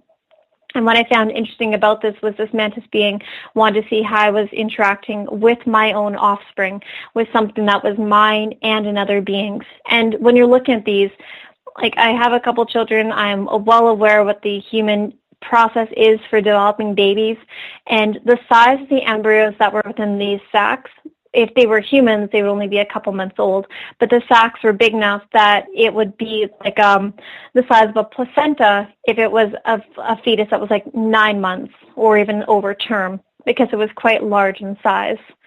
And what I found interesting about this situation is, as I'm looking at this beings monitoring how my reaction is to these beings, how the two eggs or sacs are interacting with my energy, what they're getting from it, and she was monitoring the energetic vibration of them.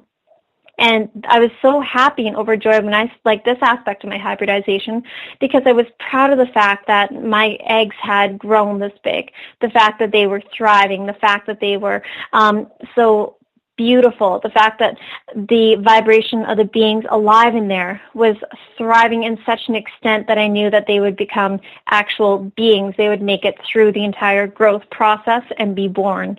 So it really depends upon who it is that's like harvesting your eggs and who it is that's working with you. Now, when it comes to the Greys, my hybridization with them has been lovely. I haven't had a problem with them. Where I have some questions as to whether it's harvesting of eggs and hybridization has to do with when I've met raptor ETs. And a couple of times when I've met raptors, the most recent one, they were telling me that they were taking some of my genetic material and it felt like it had something to do with hybridization, but she wouldn't tell me what it was.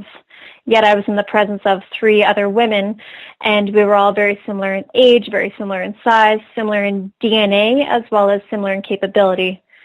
So I think it depends upon which type of group is harvesting from you.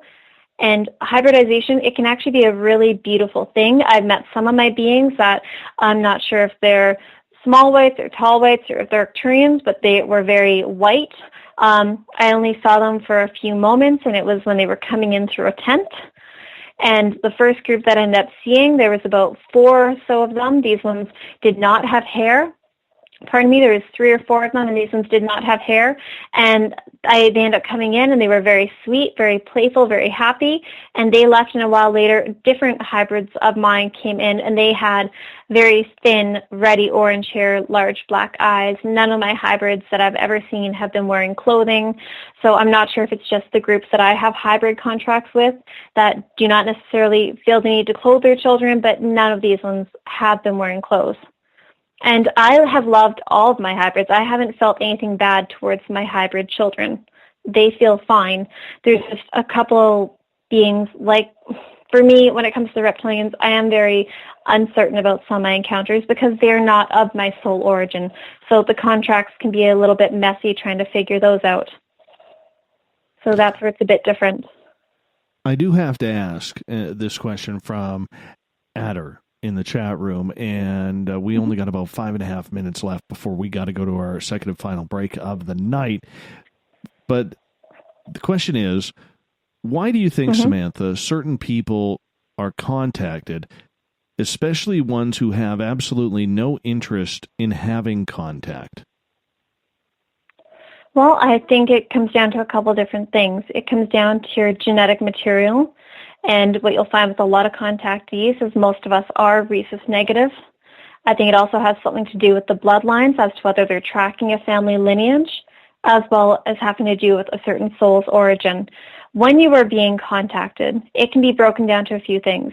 You could be an ET who's incarnating as a human, which could be part of the reason you're contacted. You could incarnate into a body that is O negative, which tends to be a very common one for abductees.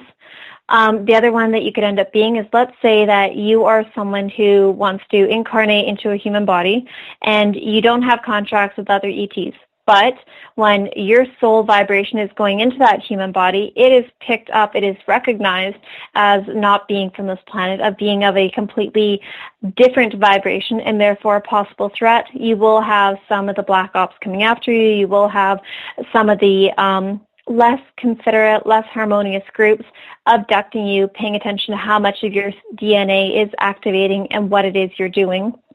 And the other reason you can end up being abducted is if you have contracts. At least those are the ones that I can think of off at the top of my head. How does family lineage play into this? Most contactees will know that contact is a family affair. If one person in the family is contacted, generally you will see it occurring throughout the family. It doesn't necessarily hit every single person, but it tends to be because they're following a certain set of genetic traits. So if you are being, like, let's say you are, just because we talked so much about the Greys, let's talk about the Greys again. Greys have a longer lifespan in general than we do. So let's say their lifespan is 300 years. Well, you could probably track a family for a good 7 or 8 generations at that time length. You could see them from the time they're born, help orchestrate who would be a good genetic match based upon the traits that you're trying to bring out, knowing, hey, if we were to breed this family, and I like the courage from this family, I like the empathy from this family, and I like how robust this other one is, let's get them all to breed over the next couple hundred years, and let's keep taking samples to see if those genetic samples are going to mix well with our hybridization and the desire we have to make our own species stronger and braver and more emotionally connected. And so they will often track a lineage, and a lot of the contactees that I know, we've looked at our relationships, a lot of them are actually orchestrated. We'll notice that we have past life connections with these people, a sense of everything synchronistic wise, like lining us up to be with these people. And if you're like me, a couple of years ago, with all the hybridization I was going through and all the encounters I was having, it was putting a horrible dent to my marriage, because I have about 29 pages from 1 year of contact. And this is size 11 font. My poor husband was like, enough, just stop talking about it. I love you. I don't want to hear about it. Which, of course, if you're going through this, Dave, you know how obsessed you probably talked to Mrs. Spaced Out Radio about this. Imagine in 2014 you have 29 pages worth of encounters. You're going to want to talk about it. Now, what was going on for me is I had 2 different ET groups, which like different genetic traits in me, both wanting to hybridize me further, both wanted to have different beings be born from me. And so I had a group of reptilians that was trying to have one gentleman in my life, and I had a group of greys saying they want the other one in my life. And the one was putting all these encounters into my life where they'd be abducting me, and they'd be trying to push me out of that marriage into this other relationship, and the other one kept going the opposite direction where they kept trying to push me staying in my marriage. So it was really interesting for me trying to talk to my angels and my guides to get a very clear perspective as to what to do in that situation, because these ETs were being meddlesome.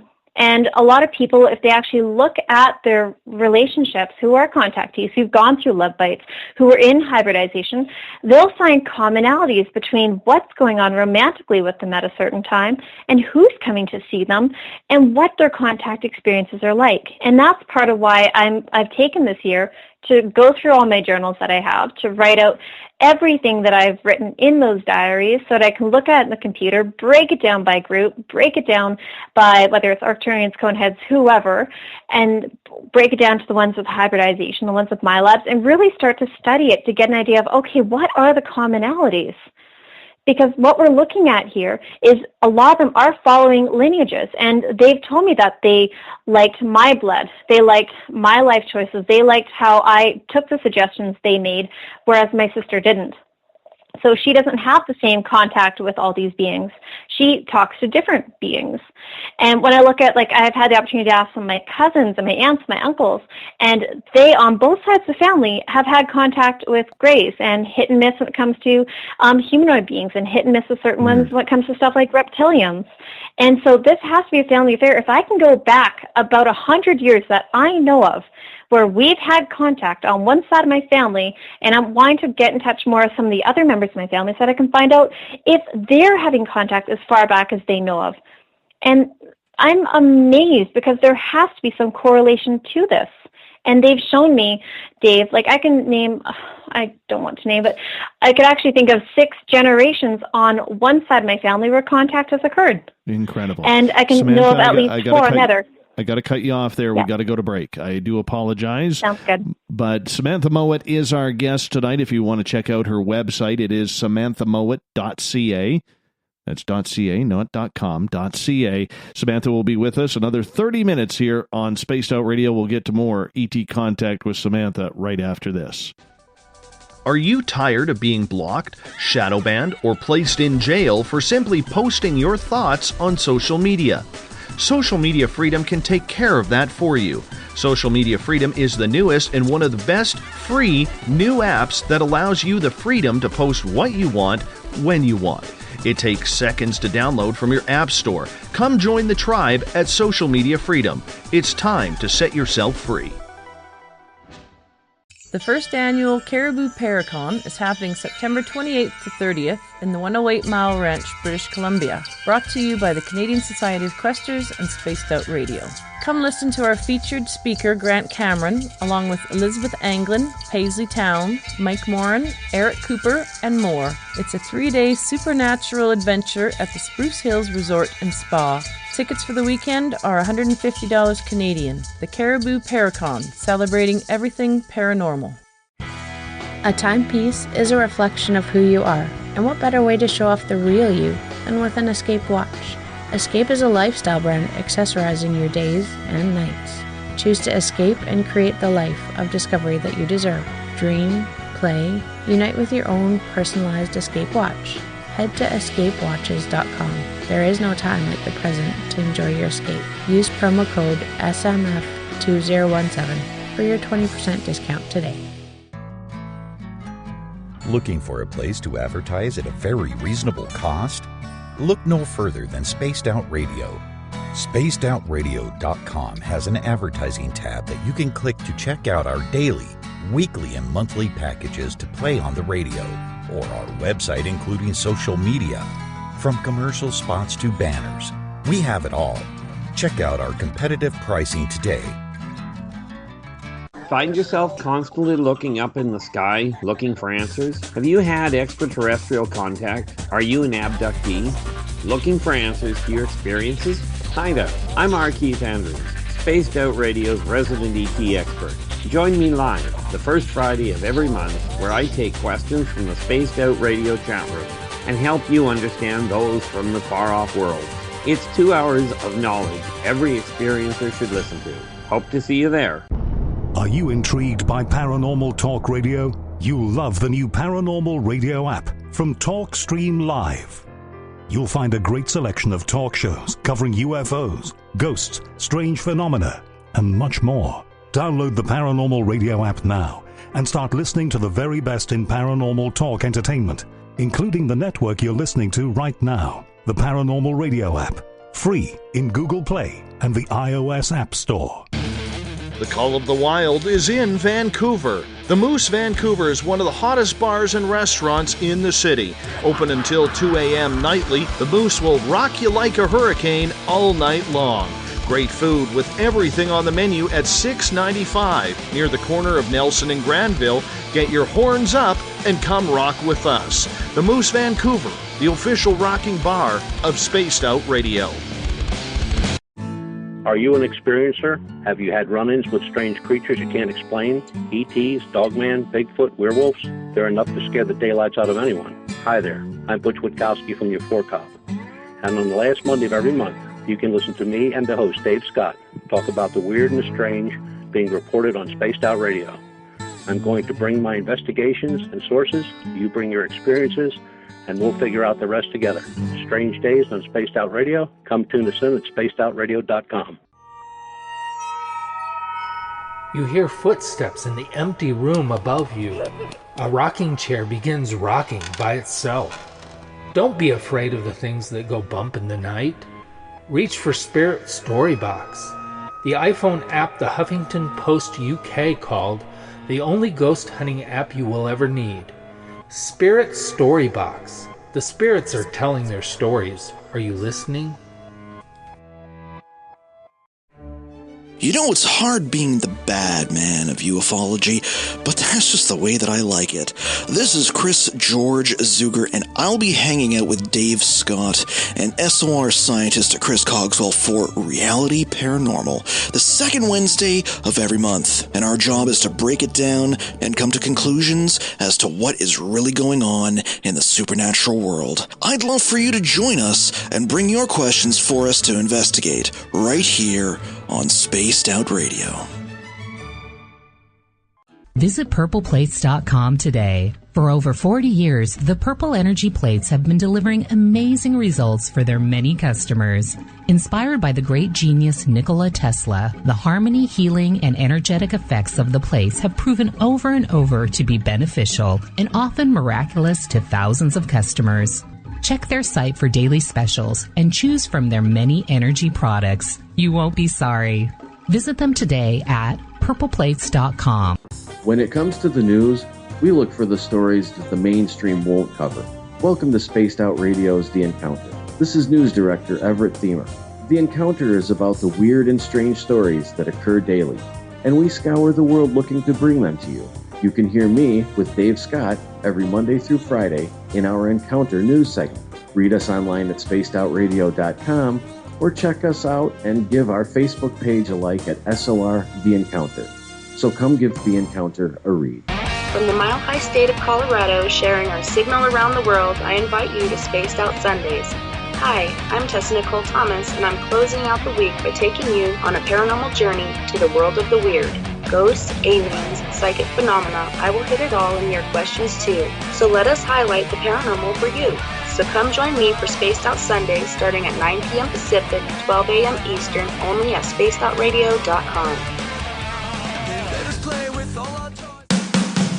The views and opinions expressed by tonight's guest and topic of discussion do not necessarily represent the official policy or position of Spaced Out Radio, Spaced Out Weekend, Spaced Out Radio Limited, its hosts, syndicated carriers, or anyone associated with this broadcast. You're listening to Spaced Out Radio with Dave Scott. Follow Dave on Twitter at Spaced Out Radio and hashtag Spaced Out Radio, and on Facebook Spaced Out Radio Show. Now, back to the program. Welcome back to the third and final hour of Spaced Out Radio tonight. I am your host, Dave Scott. Thank you so much for being with us. Tomorrow night on the show, our Keith Andrews is back, as it's the first Friday of the month, which means we got the ET connection coming on up. To finish off the week, we get going at 9 p.m. Pacific, midnight Eastern at spacedoutradio.com. We say hello to everyone listening in on the SOR Radio Network and Deep Talk Radio. Thank you so much for being with us. And don't forget, you can also check out our archives for free. Go to youtube.com/spacedoutradio. Do me a favor, hit that subscribe button. Bill Cardwell has set the password for tonight in the SOR Space Travelers Club. Lawton Clavisymbol. Lawton Clavisymbol is your password. What it means, nobody really knows, but Bill sets a password each and every night right here on the mighty SOR. Our website is spacedoutradio.com, where we have a plethora of features for you. You could rock out to Bumblefoot, shop at our store, read up on the encounter online, and much more. And don't forget, it's only 3.5 weeks, September 28th through 30th, when we are going to host the first annual Caribou Paracon up here in beautiful 108 Mile Ranch, British Columbia, brought to you by Spaced Out Radio and the Canadian Society of Questers. You could go to questers.ca. That's questers.ca and click on the fall conference and get your tickets there. You can see our great lineup of guests right there. Now, I do want to mention, once again, if you're just tuning in and you tuned in last night, we had a little bit of a situation last night with Lori and Fenton where she said something that was a little off, and some people took it as a racial comment. And if you were one of those who took it as a racial comment and are a little bit upset, we're upset as well. We wholeheartedly apologize. I apologize to you as a host that you know, sometimes we cannot control what the guest says on the air, but we got to be quicker to react. So I apologize to all of you who were offended by that last night. And once again, we're going to do a better job at tightening up the guests, tightening up the questions, let them know that there are certain things on this show that just cannot be talked about and will not be tolerated. And so we do appreciate you sticking with us, tuning on in to see what's up tonight, and thank you so much for doing that. On that note, we're going to introduce our guest again, Samantha Mowat from SamanthaMowat.ca. Samantha is a good friend of this show, of my family. She is an ET experiencer her entire life, and she's here to talk about her experiences with all of you, because I know a lot of you have been asking for a long time, where's Samantha been? Well, we got the episode right here, so I'm glad you are with us tonight, Samantha. Thank you. Thanks, Dave. I'm having fun. Me too. We got to do this again. I'll try my best. I can't guarantee I'll be back this year. I'm working like crazy, but I'll try. Okay. That's very okay. We'll do it again sometime soon anyways. And I get to see you in just a couple of weeks at the Caribou Paracon, which I'm very excited about. It'll be so much fun. I can't wait to go online and see who you have going.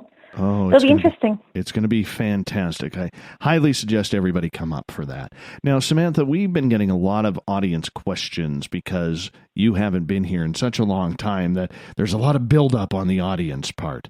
So I figure, with about 25 minutes left until we got to say goodnight to you, let's just continue with some audience questions because they're missing you. They are missing you.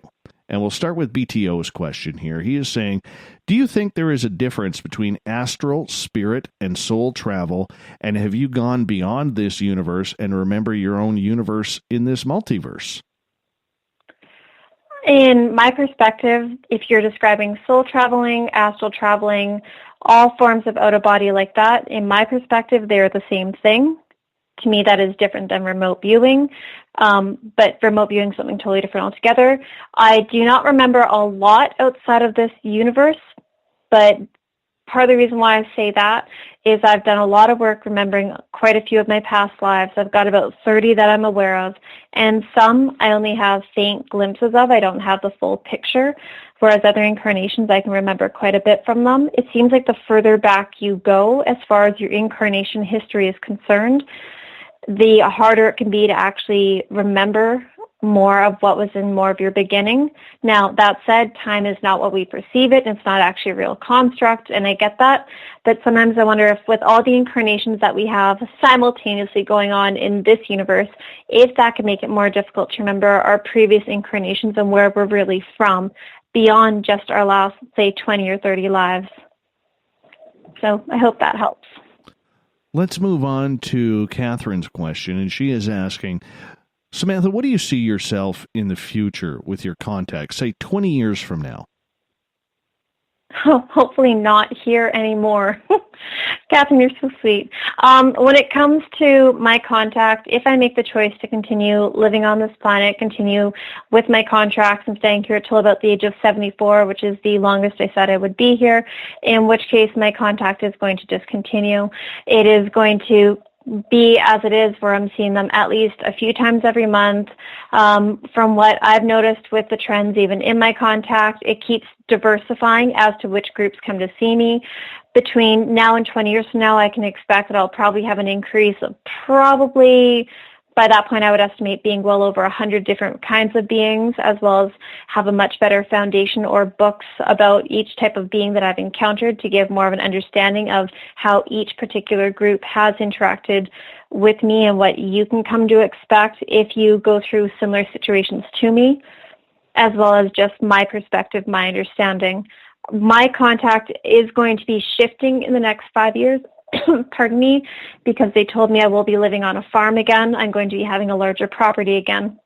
And whenever I have that, my contact always goes much more physical, less astral, and it's going to be more of a space where they're able to safely come down and interact. So that is going to be a little bit different than where I am right now, where I do have neighbors near me. Not necessarily really close, but close enough that if I were an ET craft, I'd be apprehensive about coming down in the middle of the daytime. Joe has a question, exactly. and he is asking, Samantha, do the Greys make you go to Tim Hortons for donuts just like they make Dave? Come on, Joe. Come on. I wish. I really wish. I'm more of a Starbucks girl, so I mean, kind of different there. If I knew they were coming and if I knew there was something that they wanted to eat, I would go out of my way to be a good host and go get it and provide it. But from everything that I've experienced with my encounters with the Greys, they wouldn't digest a lot of the things that we eat, such as the processed food. From whenever I've seen the Greys, the only time I've ever really seen one eat anything, it was more of a liquid and it was in a cup. So to me, that would scream someone who's probably going to have a hard time actually chewing a Timbit. But I see the appeal, Dave. They're yummy. I know. Adnome, who bugs me every night about gnomes, like literally tortures me. I think he spends about 16 hours a day sending me gnome pictures because he knows I hate them. That's funny. He is asking, how many gnomes fit in your pocket? Well, I've never seen a gnome. I've seen a lot of fairies and elementals, but I haven't seen a gnome. I would love to meet one. because I imagine they're not the same as pixies. They're probably not as mischievous as pixies. They're probably not as lighthearted and playful as the fairies. They'd have a much more grounded energy. So I'd love to meet one, but all the people that I've given readings to over the years, I've never had a gnome come forward. So it'd be really interesting to see if one does come forward. If I meet one, I'll have to let you know. Oh, I hope you don't. Because I know you're going to come straight to me with that story. And I'm going to be like freaking out. It's like touching cotton balls. I'm going to be like freaking out that bad. Can't stand Okay, well then, I can't wait to tell you them. That'd be so much fun. I'd take way too much pleasure in that. Oh, you totally would. You totally would. Mm-hmm. I could see that. I could totally see that. But nonetheless, let's get to another question here. And this one, where did it go? Kat is asking, are you or do you have the abilities to draw your experiences? And where could we see them? Kat, I've been working on that this year. Part of what I've been doing is I've been writing out all my encounters. That way I can do the visual representations to show what I've seen. It's something that the angels have asked me to do to give humanity a better idea of what contact is like on more of a consistent scale. Most of the people that are out there releasing information are only doing audio information. They're only telling their story. They're not necessarily showing the visual representation. And the angels have explained to me that the majority of humanity are visual learners. They learn much quicker by seeing and hearing than just seeing or just hearing. And so that is what I have been doing. I should have them up hopefully in the next year. I've only got about 150 drawings done so far, which sounds like a lot, but when you start looking at the number of encounters, that's next to nothing. I've been trying to show things not only in different perspectives. So when you're having an encounter with a being, like the one you and I had, Dave, think of it this way. I would draw a picture of, here's Dave and I as we face the beings. Here's a close-up of the beings when we're closer to them. Here is a representation of where the beings are in contrast to the forest, and here how big we are in contrast to the forest and the beings at that distance. I've been trying to show the different drawings of my encounters from different angles to give people a better idea. Now, by doing this, I've come to learn that initially I'm not actually a great drawer, but when I ask the beings that I work with to draw through me, they actually do a really good job. So I'm really happy I learned that trick. So yay! Mm-hmm. Another question, this one, I like this one from Trip here. He is asking, in your opinion, how do off-planeters feel when they find out someone they have visited many, many a time has passed away? Mm-hmm. Well, I think it depends upon their connection to them. A lot of the people that they encounter may not be from this planet, in which case their energy would probably just return home. They'd probably be ecstatic. I know that when it comes to myself and dying, they're not necessarily worried because they're going to just come collect my soul and problem solved and back home again. I don't have to go through the reincarnation cycle again, whereas some of the people that are going to be more choosing to incarnate again, they could be disheartened that their family and loved one is choosing to stay on Earth and continue incarnating. Ad Gnome wants to follow up with a question. He goes, do you think angels or ETs are related to gnomes? Probably not, and this is just based upon the perspective of the vibration from, okay, here's the thing. When you have the vibration of actual angelic beings, and now when I've seen angels, I've never seen an angel that looks like a humanoid with beautiful wings, halos, flowing robes. Haven't seen that, sorry. When I've seen angelic beings, they look different. The majority of the angelic beings I've seen are actually light beings, which do often have wings, but often they'll just have light radiating out of their bodies, and they have a very high, pristine vibration, much higher than anything else that I've ever encountered. Whereas a lot of the extraterrestrials, their vibration does feel closer to ours in a lot of ways, because you can still feel... When you meet angelic beings, you feel nothing but love. You feel nothing but peace and kindness and harmony radiating from them. Whereas when you meet ETs, you can still feel the personality difference coming through them. And gnomes would be such a beautiful yet distinctly earth energy and vibration. It'd be very similar to meeting like a fairy, where the vibration of it still has a very strong connection to the earth in particular. So that would feel nothing like an angel or an ET. But interesting concept. I like the way your mind's thinking. So when someone dies, do the ETs connect with the soul of that person, or do they just move on to the next human entity? Well, that depends on the ETs, and that depends on the soul. Think of it this way. If you were to be an extraterrestrial, and let's say, Dave, name a group, Dave. Oh, Any group at all. Let's go Pleiadian. Sure. Let's say I'm a Pleiadian, and I've met you a few times, but you're not from my star family, and you're not from my soul family, and we've never had incarnations outside of this one lifetime of yours together, and we've only met 3 or 4 times. When you die, why would I come down and come get you? Why would I come search for you? We wouldn't have that connection, and that may not even be what your soul wants.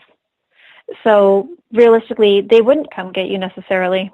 Whereas if, for instance, let's say you're being contacted by Anunnaki, and let's say they're like, "Oh, Dave, we love the work Dave's doing."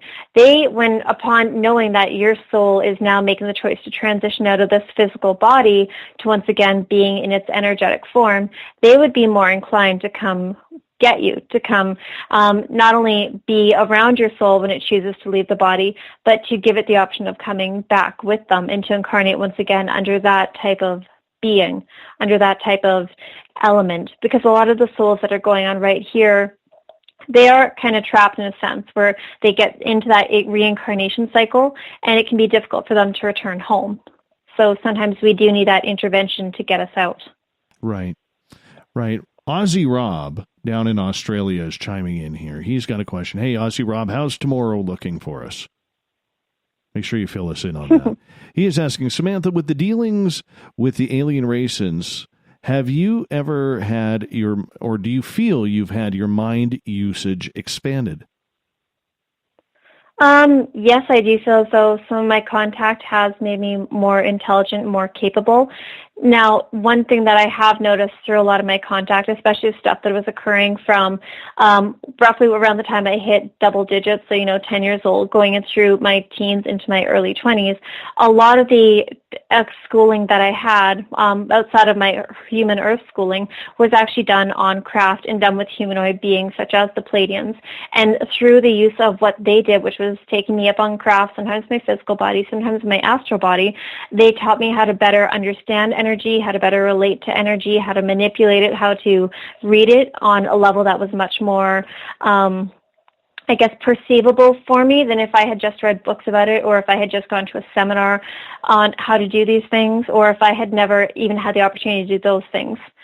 So what this has done for me through my encounters, in particular the ones where I've learned things on craft, it has changed the way my mind operates. It has changed the way my consciousness is actually in my body. I do feel as though it has made me more intelligent with some things, but it has also made it so that I am definitely less intelligent in other areas. You can ask Dave.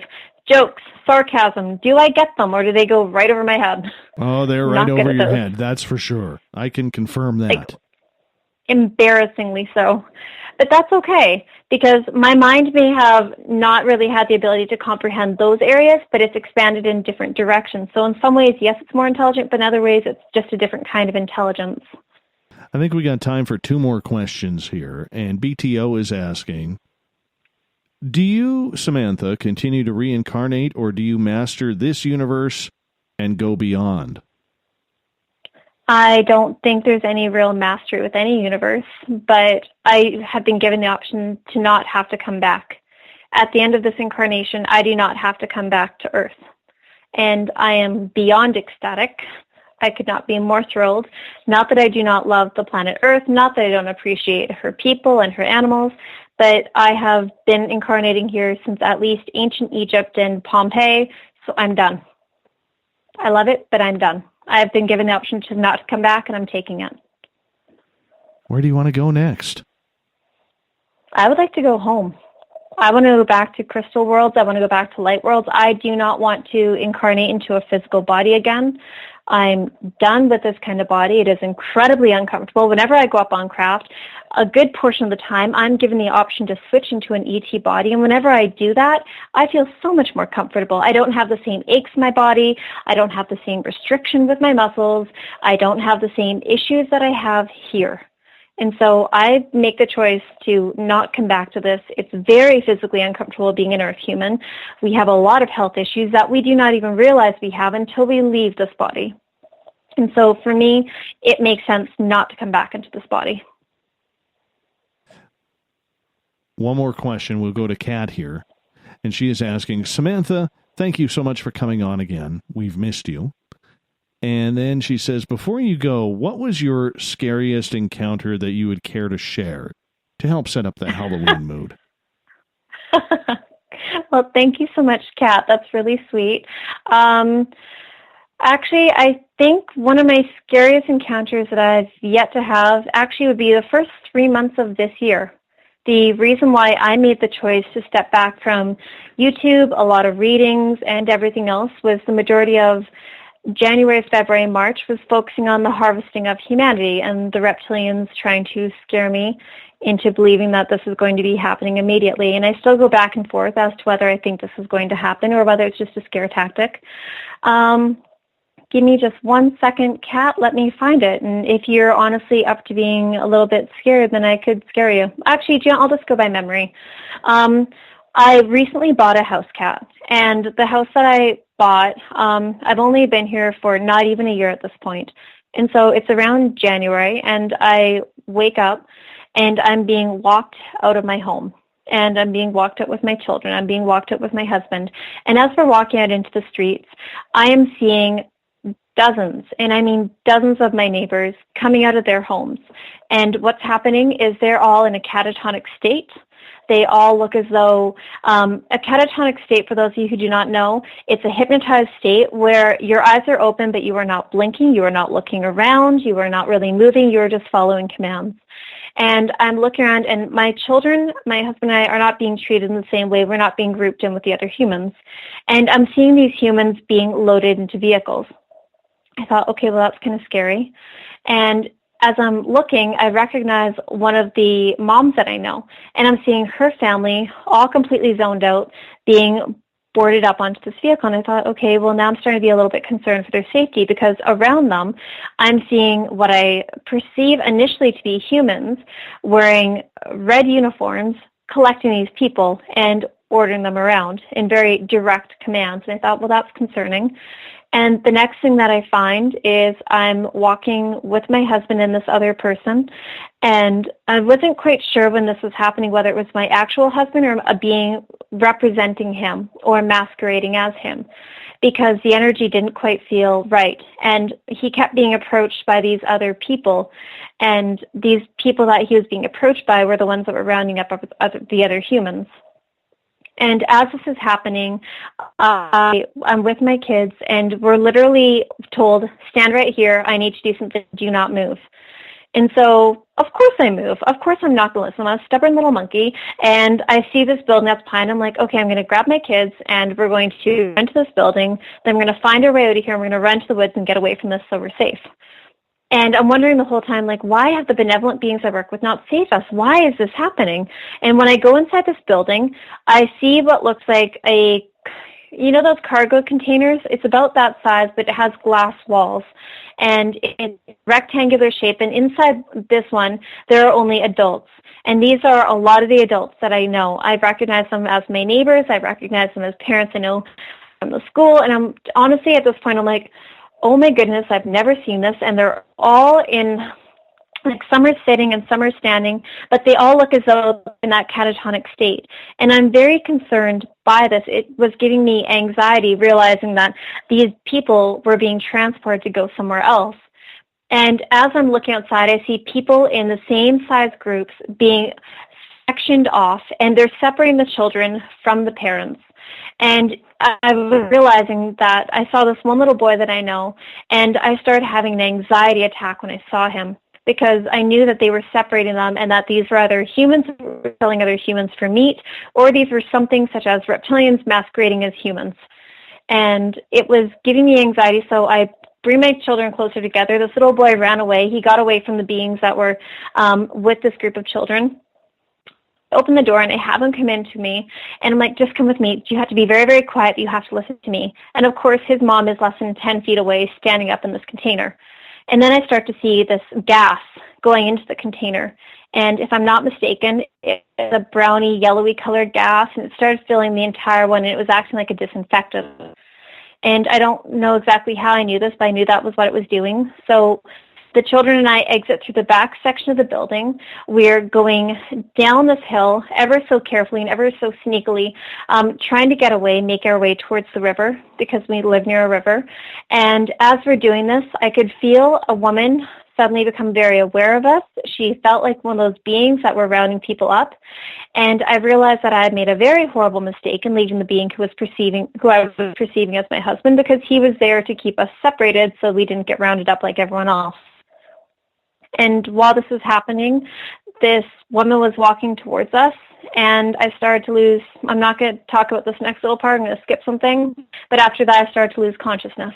Wow. So when you start to see people you know having stuff like that going, Dave, you wonder why when you called me after you were done Lori and Fenton's UFO con, why I was having anxiety attacks and why I was having panic attacks. Yeah. You're having stuff like that happen over and over, and none of your positive encounters happening, you're going to have a panic attack. Oh, I hear you. I hear you. If you saw kids the age of your youngest being rounded up like that and you know they're going for meat, yeah, you're not going to be a happy camper. No. You're going to be depressed. No, I don't like that. I definitely don't like that. But on that note, Samantha, we have to prep to say goodnight to you. It was so nice to have you back on Spaced Out Radio, and we're going to do it again. Just don't know when. Whenever you feel like you want to come on, you just let me know, and we'll have you back on. Thank you. It was really nice of you to have me, and thank you so much, everyone, for your questions. I hope I answered them well. Could you do me one favor before you go? Let everybody know your website, how they can get a hold of you in case they want to reach out and talk about some ET experiences. Of course. So my website is www.samanthamowat.ca, M-O-W-A-T. You could find me on YouTube. I've got about 20 more videos I have to release based upon how you can develop your own psychic abilities to better connect with these beings. You should be able to find quite a few videos online about some of my encounters. They've asked that I put every encounter up, and that's why I've been writing them all out so that I can make videos to share with you exactly what happened, where it happened, and how it happened. Thank you so much. Nice and easy. It was so good to have you back on. You're most welcome. I had a lovely time. Awesome. You hold on, Samantha. Coming up next, we have the encounter with our news editor, Everett Thiemer. This is the winter of our lives. We come to play the final scene. The curtains closing in the darkness we expose what lies beneath.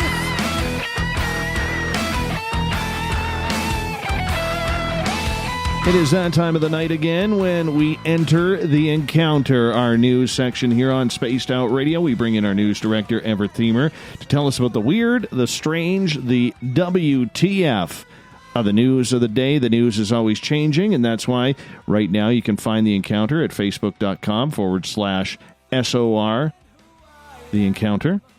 And pretty quickly here, we're going to be transferring all of the stories over to spacedoutradio.com, and you can click on the news tab on our website. Mr. Thiemer, the head of Team Stump, we're glad to have you back. What a fun show. It was great to hear Samantha back on the air. Oh, wasn't it? Wasn't it? You know what? Our audience, I don't think, we get a lot of popular guests, and I'll have people, messaging me all the time, hey, when are you going to have this person on or that person on? But I have never had so many people mention one person more than Samantha Mowat. I can believe that.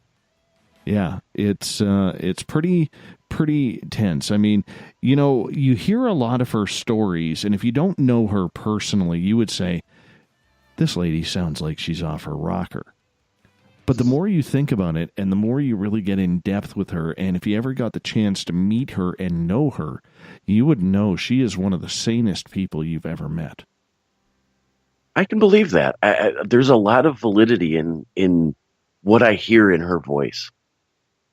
And the one thing I like about her is, we get a lot of UFO people on here, and it seems like, not taking shots at anybody per se, but every now and again you get somebody who's trying to pull the wool over your eyes, like they know better than all of us. In the UFO community? Yeah, You're kidding. But I've never got that from Samantha, ever. I can believe that. Yeah. So I'm glad that she's back, and I don't know if she'll be able to come on before the end of the year, but definitely next year we'll try and get her back on again. And who knows, maybe down in the future she'll be back as a monthly guest again or a bi-monthly guest. We'll see what we can work out with her. I'm going to give her a call tomorrow and see how things go. Yeah, I think that would be a lot of fun. Yeah, for sure. What's happening in the weird, the strange, and the WTF of the news? Well, Brian Tucker of Sandston, Virginia, I think has officially entered the grumpy old man stage of his life. Uh-oh. His property is adjacent to a neighborhood school bus stop. Right. And as the school year approached, he put up an electric fence to keep the children off of his property. Okay. That seems like in my opinion, a bit of a overreaction. He said that he was tired of the people coming onto his property and the trash on his property, and no trespassing signs didn't seem to work. So he put up a battery-powered electric fence, which would shock you. And some people tried it. It did issue a sort of a minor shock, an uncomfortable shock. And eventually they complained, and he was required to take it down because it was on county property. Okay. But the county did say that if he put it on his property line, he could put the fence back up to keep the children off of his property. You know, I'm of two thinkings here. I don't think this guy is grumpy old man. I really think that, you know, he was probably one of these guys who probably went up to the kids and said, hey, you know, can you pick up that trash? I mean, how many times during a school year, or, you know, you see the kids around the bus, they've got their, you know, their packages of those squishy candies that they eat, you know, whether it's Transformers or Scooby-Doo candies or something, or, you know, even the fruit by the foot, you know, or an apple, yeah, or something, and they granola bar, and they just drop the package on the yard. They're not even thinking, because they're so into being kids at that moment. They're not trying to litter, but they just do. And I'm sure after a number of times of having to pick up a lot of stuff and a lot of garbage, that he got tired. You know, I mean, you don't want to continually every day clean up after other kids, but I mean, maybe on the flip side, he could have went to the school board and said, look, can you get your bus to move up maybe 40, 50 yards for the pickup rather than in front of my yard, because these kids are damaging my property. You know, there's a right way and a wrong way. So you're saying just push the problem onto somebody else? Well, who knows? Maybe there's an open field there. Maybe there's a you know, something else.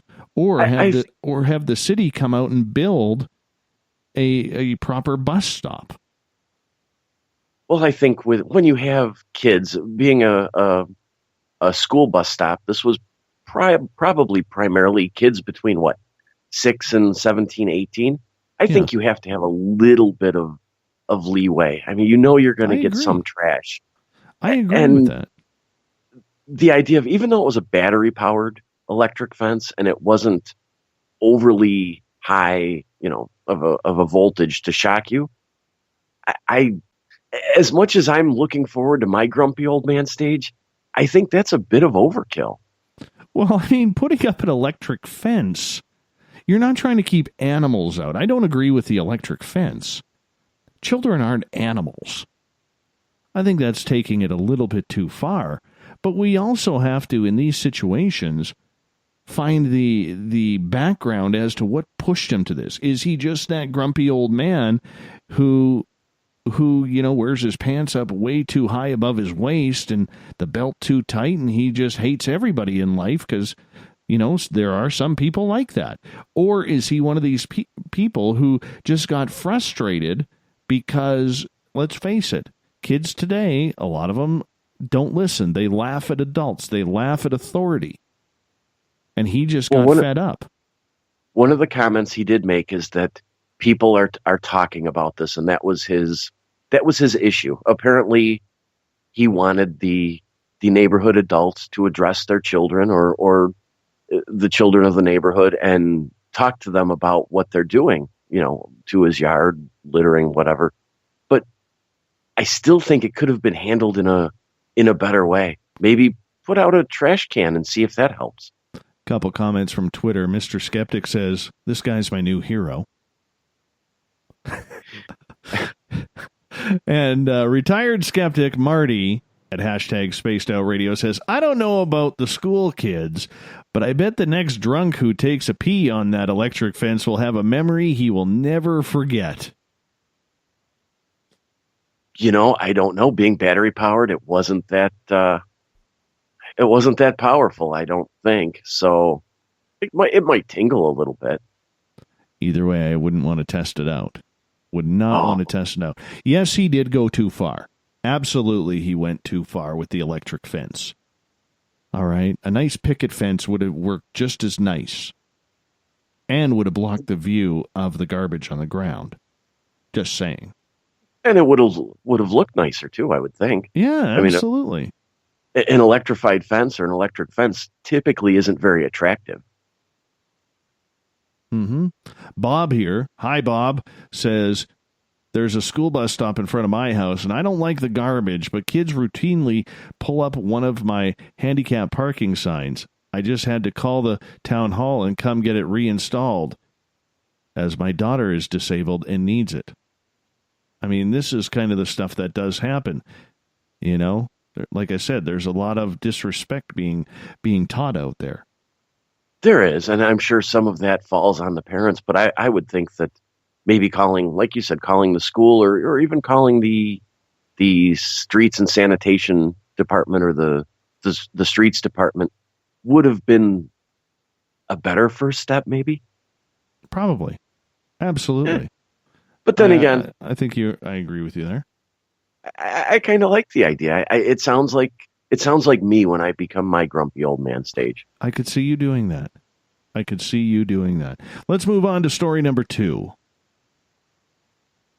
In Philadelphia, there is a insectorium, which is essentially a museum for insects, and they had 7,000 bugs stolen by apparently former employees that were fired. But these insects are now missing.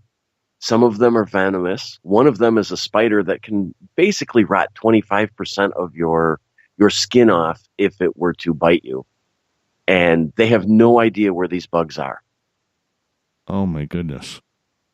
So we're just going to chalk Philadelphia up as a place I'm never going to go. But no, when you have a flesh-eating disease spider running around now, that will probably procreate some sort of hybrid. Oh, that's freaky, man. That's freaky. What surprised me is these bugs are worth approximately $50,000 for bugs. Bugs? For bugs. Wow. I don't know how they figure that value. Obviously, they're probably figuring some form of lost income or something from the museum. But they have started a GoFundMe account to replace the bugs. Like, somebody has to have a real, enjoyment with bugs if they want to add them to their own collection or even sell them on the black market. I didn't think there would be a black market for bugs. Or as they said, they know who this is. It is a couple of former employees. Did they just take them to, cause grief for the museum, and potentially they're having a little stomping party, or just setting them free for their own personal enjoyment to see what happens in a neighborhood or something? No kidding. I hope not. I mean, that's a lot of can of Raid that is going to be sold in Philadelphia.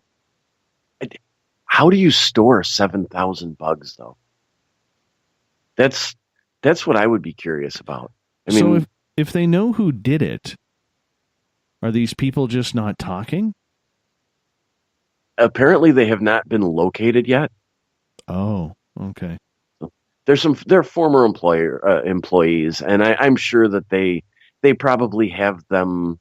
They're probably looking for them, but sometimes you can stay off the radar a little bit, especially when you're carrying around 7,000 bugs. That's one big cargo van, too. You just don't throw them in the back of the old 84 Datsun.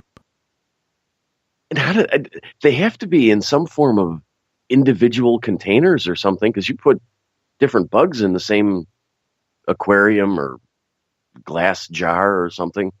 A lot of them will attack each other. Oh, that's just gross. I just can't see how you move 7,000 bugs, or why you'd want to be around 7,000 bugs. I hear you there. I hear you there, my friend. Let's move on to story number 3. Do you like those little prank things that you can get at the dollar store or at some of the different department stores? The gum that tastes like pepper, or the different sprays or fake Band-Aids kind of things? My daughter got me and fooled me at Christmas time with some of those jelly beans. You know, the ones that like taste like puke and rotten eggs. Oh, nice. Yeah, she got me. She got me in Japan. Yeah, gross. In Japan, there's a little bit more of a dangerous potential prank that's going around. There's a dollar store there that bought some utility knife pranks, those ones that have the little cutout for like you put your finger in the little cutout and it looks like you cut your knife or your finger. Yeah. And they were mixed with real knives. Oh no. Matching utility knives. So this chain of, they would be equivalent to the North American dollar store, opened up some other packages, and apparently just randomly there was a mix-up, and some of these prank knives are genuine real knives. So they've issued a recall. My goodness, that's dangerous. It is, and it's surprisingly easy to see how it could happen, because the same manufacturer makes the prank knives that makes the real knives, which right there, that just seems to be a procedural problem. I mean, how does that even get through? Like, do they not have to safety test this? You know, in some of those factories, things are made in a series. And I imagine that the prank knives had the same outer casing as the genuine. You know, these are those knives that slide out. It's not the little box cutter ones. They're the ones with the longer blades. And they probably look the same. And somewhere along the line between manufacturer and packaging, the two types of knives got mixed together. And some of them were packaged, you know, as prank knives. I think someone did that on purpose, man. I mean, there's always somebody who has a grudge to try and get back, and if they have an opportunity on an assembly line or something. But I mean, the sad part about that is, you know, you're dealing with kids again, and I got a real beef with that. Knowing kids are going to be buying that. I don't think it was intentional. I can see it, having worked in the manufacturing sector for a while. I can see how, if the two different types of things are made on the same production line, I can see how they could easily be mixed up. True. Except, you know, when it goes to get that little number 12 stamp, because it's always like a number 12 stamp or something like that. You know, the little circle with the number in it. You would think that person would check to see if the knife was real or fake. Maybe as a cost-saving measure, they eliminated the quality control. That would be terrible if they did. We got time for one or two more if you want. Oh, sure. You're familiar with Goop, right? Gwyneth Paltrow's company? Yes. They settled a lawsuit in California that involves, they will no longer make any of their health claims regarding their products. From now on, any claim they make has to be backed by scientific and verifiable information and data. Which I don't know how familiar with Goop you are, but they have some products out there that the claims they make about them are interesting. they're the company that had the wasp nest that you would insert in different places. Well, in one place, a woman might, and they have other products like that, and many of their products involve questionable or unverified claims. So they settled a lawsuit. It'll cost them about $145,000, I believe it is, and they will no longer make these claims, which I think, in terms of the company, that's what they were building on, is the lifestyle and the idea of these claims. So I think potentially it could harm the company quite a bit. But who allowed these claims to be made? I mean, looking at her website, it looks like they try and sell some very high-profile items. I mean, I'm seeing items here, shoes for $600, a jacket for $700, earrings for $2,800. We're not dealing with cheap stuff here. And to, use some sort of beauty or food supplements that you're saying are or wellness products that you don't even have the proper scientific definitions for, why even take that chance if you're selling such high quality product? I agree. I mean, we could argue that herbal supplements and things like that have a value. One of the products that they made a claim about were these eggs that you put in your body, and they made claims that these jade and quartz eggs would help prevent depression, control hormones, things like that. That's regardless of what somebody may think. If they take that as medical advice, that's a dangerous thing.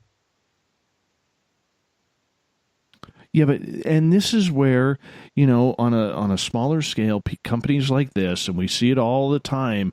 Who was that? Who was that? Kevin Trudeau. Remember his books, the infomercial books? Oh, yes. Didn't he spend time in jail for claiming you don't need to go to the doctors if you got this book? Yeah, he spent quite a bit of time in jail and paid quite a few fines over that. Yeah. I mean, when you take advantage of people like that and you are trying to play on their feelings, their fears, when they have confidence in a product, that's dangerous, especially if they are of ill health. That's dangerous. It is. And Goop is what they call a lifestyle brand, and they sell many other things besides these products that are a bit controversial. So they really, it's not like they are absolutely imperative to what they're trying to do and sell. Like you said, they have shoes and jackets and coats. I don't quite get the idea of taking that risk on some of these products to either A, make some money, or B, risk the health of your potential clientele. Well, you know what? How high up does this go? Is this just some product manager who's trying to, make a bunch of money for the company and the company's going to take the fall for it? Or does this go right up to Gwyneth Paltrow herself?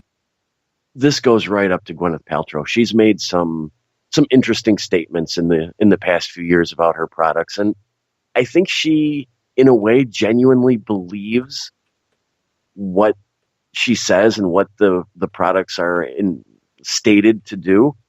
But it goes all the way up to her. Right. We got time for one more, my friend. I'm a little uncomfortable with this one, but it is a little interesting. There was a trans man who was sentenced to jail for having sex with women using a fake penis. He was born a woman and had these relationships with several women, ongoing women, even made some of them feel guilty for not getting pregnant, all the while never letting them see him naked and having sex with them using what he considered a part of his body, even though it was technically not part of his body. How long did he get jail for? 3 years, but he also after that has a 5-year, what they call non-harassment term. So take the sexuality aside. He was harassing these women to protect his own identity. Well, he was born a woman. Yes. And lived as a man, and he was having relationships with these women as a man, but never telling them that he was a woman, transsexual. Right. Yes. He identified as a man. In all accounts, he lived his life as a man. How is that worth 3 years prison, though? Apparently, he instilled some emotional distress and harassment on these people. He did make one or two of them feel guilty for never getting pregnant. He stated to them he wanted to have children and didn't understand why they weren't getting pregnant while he was using a fake penis. Okay, and how do these ladies not know? He insisted on never letting them see him naked. They would have sex through various layers of clothing. He essentially just fooled them. I mean, you would think that they would figure it out or know, but they did not. Look, I understand. I mean, when you're playing with people's emotions, that's tough. That is very tough. I mean, you don't want to see people played by anybody. I don't think it's worth 3 years jail time, though. That seems a little excessive. I go back and forth on that. The idea of being transsexual and having something like that doesn't bother me a bit.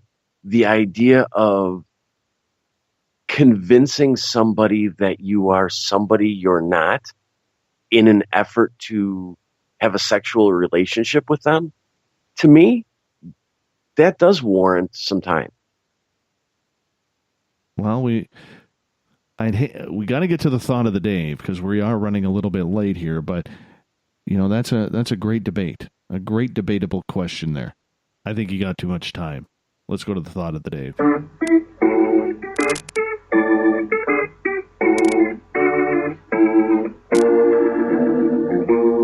Thought of the Day happens every night at this time where we post a question on our Facebook and our Twitter accounts.